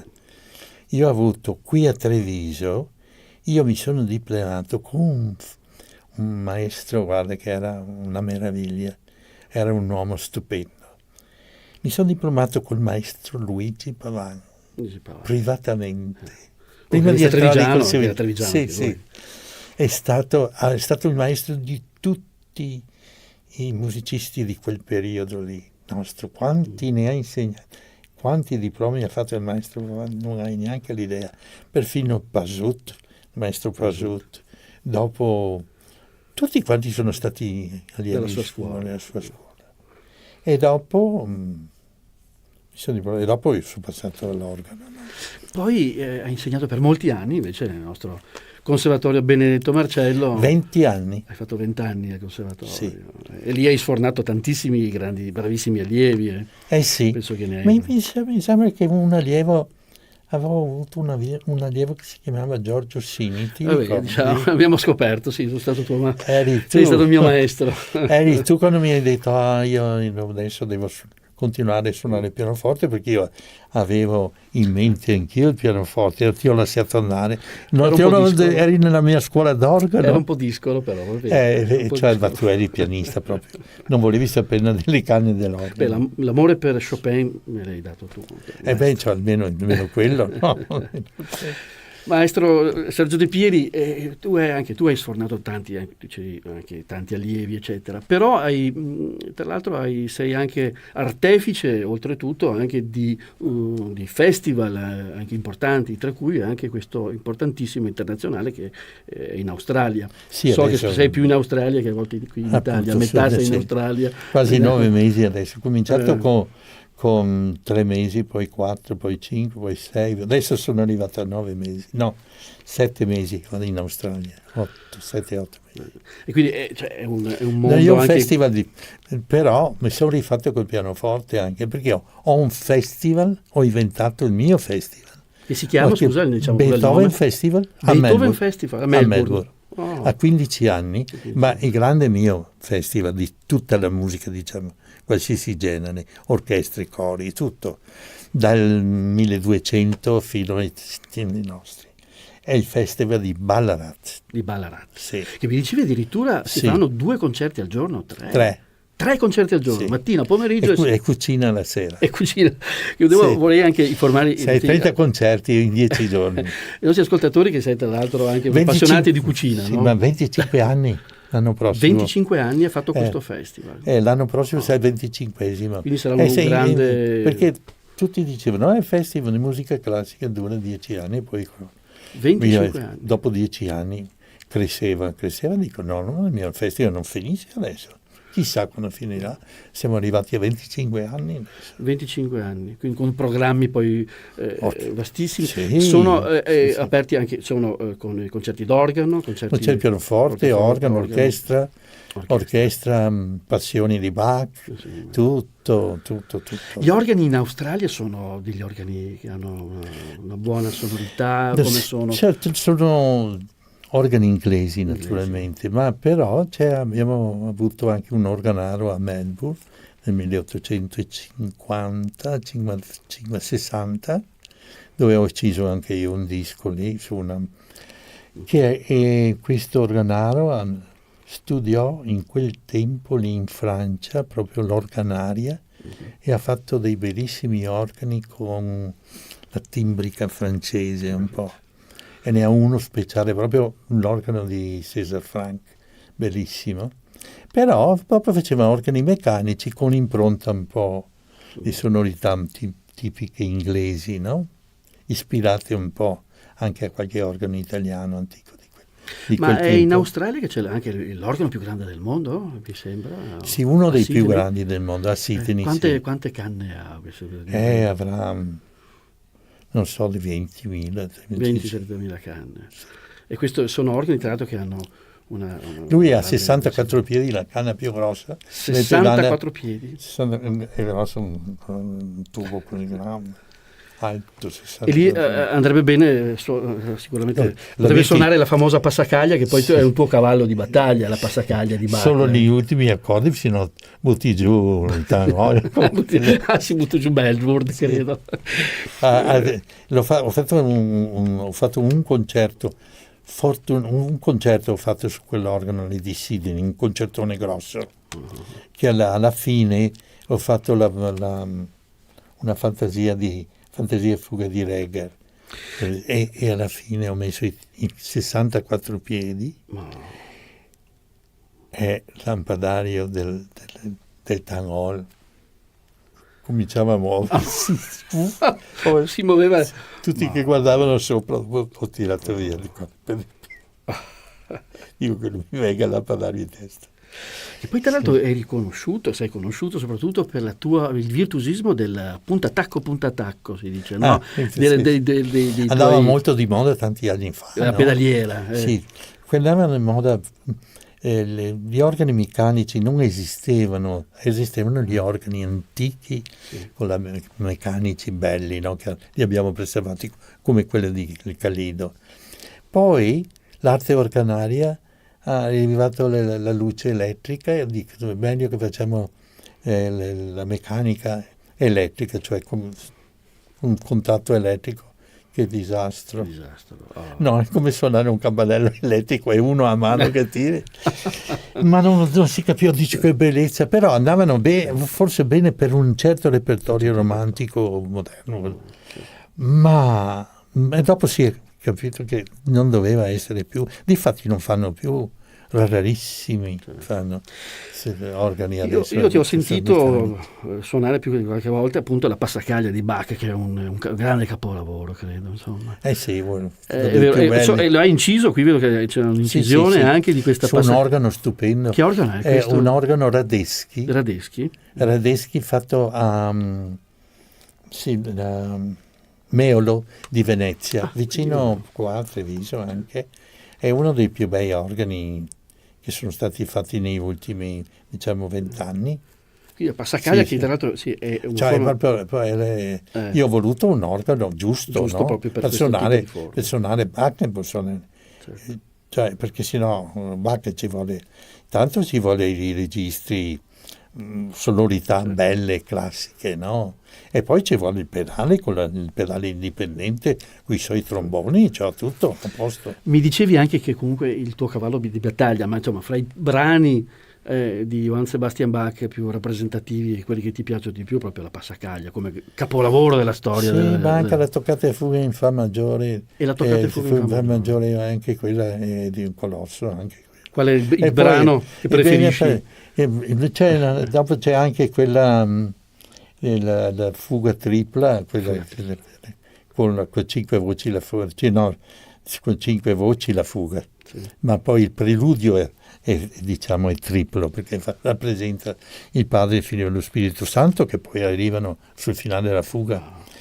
Quella è la più grande fuga, preludio e fuga, naturalmente. La chiamano gli inglesi la Sant'Anna Fugue. Però il preludio è proprio la Santissima Trinità. E poi c'è il preludio fuga in Re maggiore, quello che è il pedale. Difficilissimo poi anche questo, bisogna calibrare bene puntatacco. Io l'ho fatto con un organo elettrico pneumatico sull'organo di Melbourne Tangol e ho inciso anche quello, fortunatamente l'hanno ripreso. Interessante sentire Bach con un organo pneumatico di quei tempi, no? Si usava, avevi quello, se volevi suonare qualche Bach. Tra l'altro, mentre stai parlando dalla regia, abbiamo mandato dei piccoli immagini, delle tue foto, alcune delle tue esperienze, ma migliaia e migliaia di concerti che hai fatto poi in tutto il mondo, perché forse è una domanda così un po' particolare. Qual è l'organo che ti dà veramente vibrazione, che ti ha lasciato dipende, un organo dipende. di una città o di un paese o che mi dà proprio, cioè io sono innamorato dell'organo di San Nicolò per le musiche, stiamo a Treviso. Sì, per le musiche italiane, però non avendo un organo diciamo bacchiano, c'è uno bacchiano, ma ancora non ho avuto. Scusa, l'organo di Treviso di San Nicolò è cos'è? Una china? No? Callido. Un callido. Io ho fatto diversi. Quindi il callido è il mio organo, diciamo, di Treviso. Poi c'è un bellissimo organo in Duomo di Treviso, fatto da Radeschi, che ha fatto quello di Meolo, però non ho avuto ancora l'opportunità di suonarlo in pubblico. Bene, allora ancora un piccolo gioiellino che ci regala il maestro Sergio De Pieri, ci fa emozionare. Ho visto qui tra i tuoi CD addirittura che spazi, perché sei poliedrico in tutto, parti appunto anche dalla musica antica fino ad arrivare ai nostri giorni. E Ligeti è un mio autore. Ligeti. Ho visto una volta, ero un ragazzino del tuo allievo. Il mio pezzo forte. Ho visto che c'era un brano che tu avevi suonato all'organo, c'erano le matite che si incastravano, sì, si incastravano nei tasti. Era una fantasia per elettronica, musica elettronica. Sì, c'era la synthesizer, si chiamava. Synthesizer. Ho visto una matita che avevi collocato era i colori, nell'organo. Era una fantasia di colori. Sei sempre stato aperto, voglio dire, a ogni... Sì, a me piace molto. Ma qui vedo, tra l'altro, Sergio De Pieri suona Morricone, al pianoforte naturalmente. Sì, perché quando sono ritornato, un mio amico che suona la chitarra e che aveva famoso Massimo Scatulin, abbiamo avuto ospite anche qui. Mi mette sopra il pianoforte un giorno, viene lì, mi mette sopra il pianoforte dei spartiti di Morricone, degli arrangiamenti di Morricone, e dice: guarda un po' se ti interessa sta roba. E io ho provato, dice, ma mi sono ricordato tutti i film che ho visto, no, di Sergio Leone. Mamma mia, l'armonica, quello che suona l'armonica, sì, mi metto a suonare, mamma, mi sono immagato subito. Col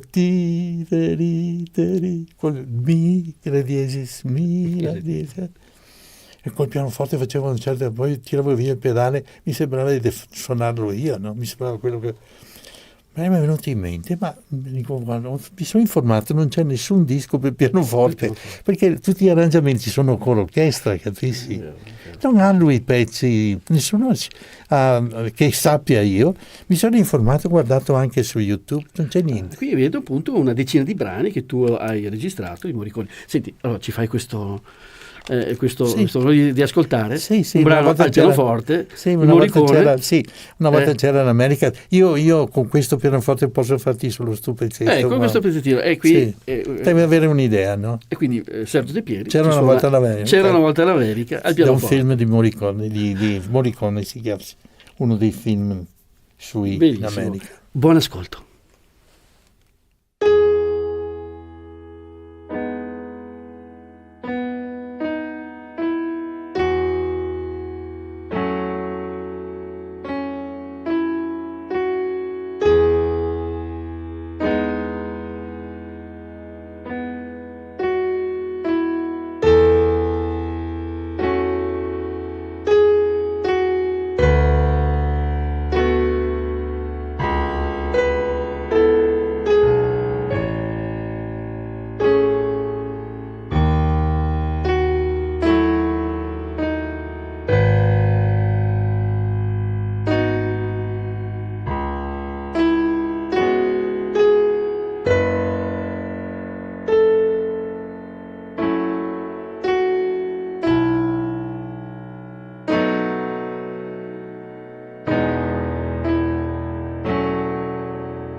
E al tratto di Morricone, una volta c'era interpretato il maestro Sergio De Pieri, forte non naturalmente, che è stato il suo primo amore, bene, il piano, possiamo dire così. Sì, è vero. Ma ecco, la tua lunga carriera hai avuto anche un'efficienza veramente di pregio che ha fatto, insomma, Sì, fare... per il 2005. 2005. Sì. E poi puoi raccontare, è un atto anche interessante. No, si chiama, allora, in quel tempo era questa onorificenza, no? Non aveva un nome, era Sir nell'Inghilterra. Era in Inghilterra in quel periodo? Questa deriva, questa onorificenza dall'Australia, ma l'Australia la nostra regina di terra, capisci? Noi eravamo, la regina d'Inghilterra dava questa onorificenza, e in Australia un suddito di terra, e Sir. Gli australiani non hanno cambiato, si chiama OAM, che vuol dire Ordine Australia Medaglia, che è una roba che nessuno capisce, no? Questi testoni, molto me lasciare Sir. Allora qualcuno, per vengarsi, mio amico, nel tubo ha messo Sergio De Pieri, perché OAM corrispondeva a questo titolo. E quando io ho visto, forse uno si ritempi, perché è stato... Cioè, è stato, io non credo che cia un altro italiano in Australia, forse solo che ha avuto, che io sappia, può darsi che dopo che ne salta data fuori, mano dalla regina. Sì. Ecco, naturalmente una festa, poco, no, una che ti chiamano quando ti danno questa onorificenza. Ho dovuto andare a Sydney, no? Su un barco spendo il governatore, la casa del governatore, era una donna in quel periodo, e lì ti fanno una festa, c'è un concerto prima, poi ti chiamano uno per uno, ti raccontano le storie che hai fatto. Mi hai dato perché ho promosso tanti autori che erano sconosciuti, musicisti italiani, per esempio Frescobaldi, Gabrielli, Nerolo, eccetera. Li conoscevo Vivaldi, ma tutti gli altri grandi musicisti del 600, del 500, Monteverdi per esempio, e io li ho fatti conoscere organizzando questi festival, e poi ero insegnato all'università anni a Melbourne e ero potuto presso la mia scuola anche impostare gli esami di questi organisti, diplomi, preparandoli anche con la musica veneziana e italiana, soprattutto Frescobaldi, che era il mago dell'organo, Frescobaldi, nel 600, organista a San Pietro in Roma. Aveva in un concerto Frescobaldi 30.000 persone in quel tempo. Adesso ci sono 30.000 persone che sono le grandi e questa è una cosa che a volte il motivo, oppure vabbè, tra virgolette, forse si può anche capire, però è partita qua iniziata quasi dal Veneto, da Venezia. In tante forme. Sì, vuoi vedere prima tutta però incisa due pagine stupende di Andrea Gabrielli, prima incisione mondiale di Andrea Gabrielli per tastiera. Esisteva nessuna prima, è la prima che è arrivato a messo il nome. Perché Bach ha imparato sicuramente. Conosceva tutti, conosceva Frescobaldi, ma Bach Vivaldi l'ho preso poco lo stesso periodo più o meno, ma lui Bach ha copiato 5 concerti di Vivaldi trascritti, però non li ha trascritti lui, Bach ha trascritto Bach e Vivaldi, vedi che bellissimi, lui se li ha trascritti per capire anche lo stile certo e come scrivevano gli italiani. Dopo lui è andato avanti per quello contone e fughe e tutto il resto che per me Bach è il più grande genio che ha mai esistito. Bene, va bene. Caro Sergio De Pieri, mai di Farma in Italia, è stato un onore, qui siamo giunti un po' al termine di questa trasmissione, poi per la musica una simpatia, ma poi soprattutto un'anima, una profondità meravigliosa, e questo è il messaggio, il tuo messaggio. Grazie. No, grazie a te per essere venuto qui a trovarci. Naturalmente che avrai un appuntamento importante in Australia, che tornerai in Australia per i 25 anni, mi sembra, del tuo festival. Sì. E quindi faremo l'apertura con San Matteo's Passion di Bach. Capolavoro, la passione. Secondo San Matteo. Aprirai con questo? Sì, l'apertura del festival. Devo parlare qui poi dopo. Penso che faremo la chiusura nel di Ballarat. Pianoforte e orchestra, la chiusura con i concerti di Beethoven per piano e orchestra. Pianista, chi si chiama? Anthony Halliday. Che è un australiano. Sì. Orchestra? L'orchestra è l'orchestra di Melbourne. E l'apertura del concerto con il nostro amico Paolo Tagliamento. Paolo Tagliamento. Con il concerto che hai fatto a Vittorio Veneto. Concerto di Bruco. Che sono turisti di Radio Veneto. L'apertura del festival con lui. E la chiusura con Beethoven. Caro maestro, date le grandi. Ti ringraziamo ancora tantissimo. Naturalmente saluto tutti gli ascoltatori, agli studi Radio 1 con un caro saluto e veramente spero di averti ancora grazie. Il grande Sergio De Pieri, un pezzo di storia, no? Ci ha portato in tutto il mondo grandi soddisfazioni. Grazie. Grazie ancora a te.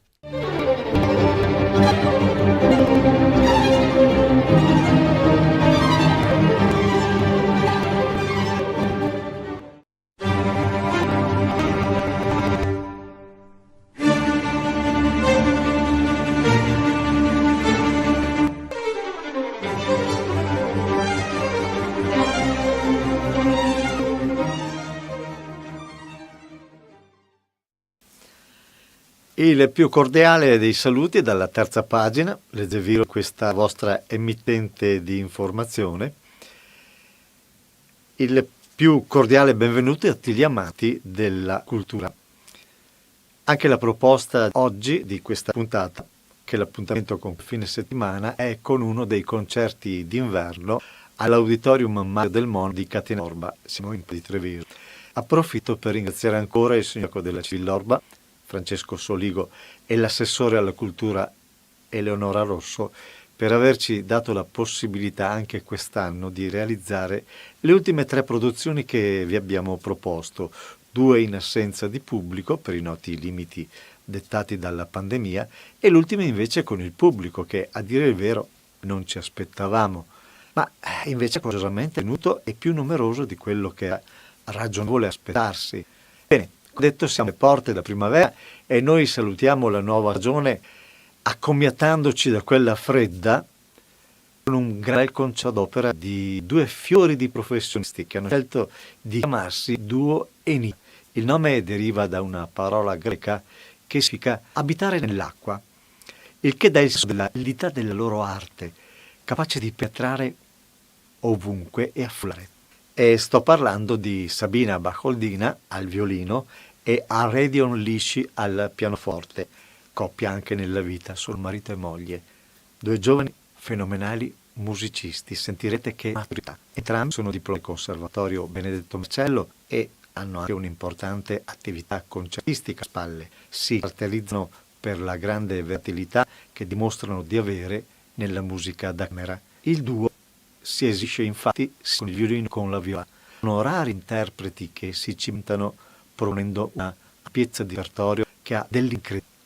Per questo concerto solo violino e pianoforte e ci propongono un programma delizioso che inizia con Wolfgang Amadeus Mozart e la sonata K305, dopodiché il cantabile di Niccolò Paganini, a seguire Franz Schubert e la sonatina numero 3 opera 137 di Antonin Dvořák Umoresque numero 7 opera 101, di Frédéric Chopin la Mazurka numero 3 opera 68 e ancora di Chopin lo studio numero 5 opera 10, quindi di Béla Bartók le 6 danze rumene e per concludere di Johann Brahms lo scherzo dalla sonata Fae.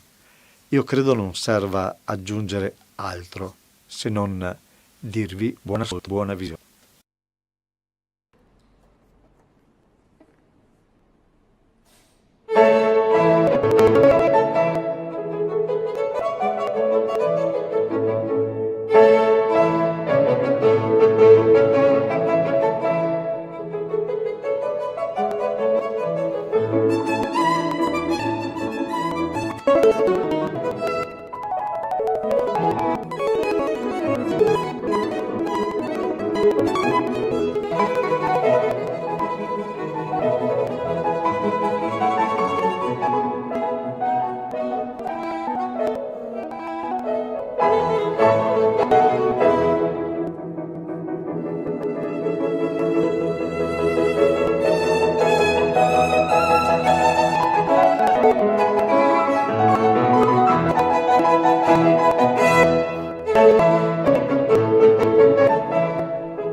Veneto.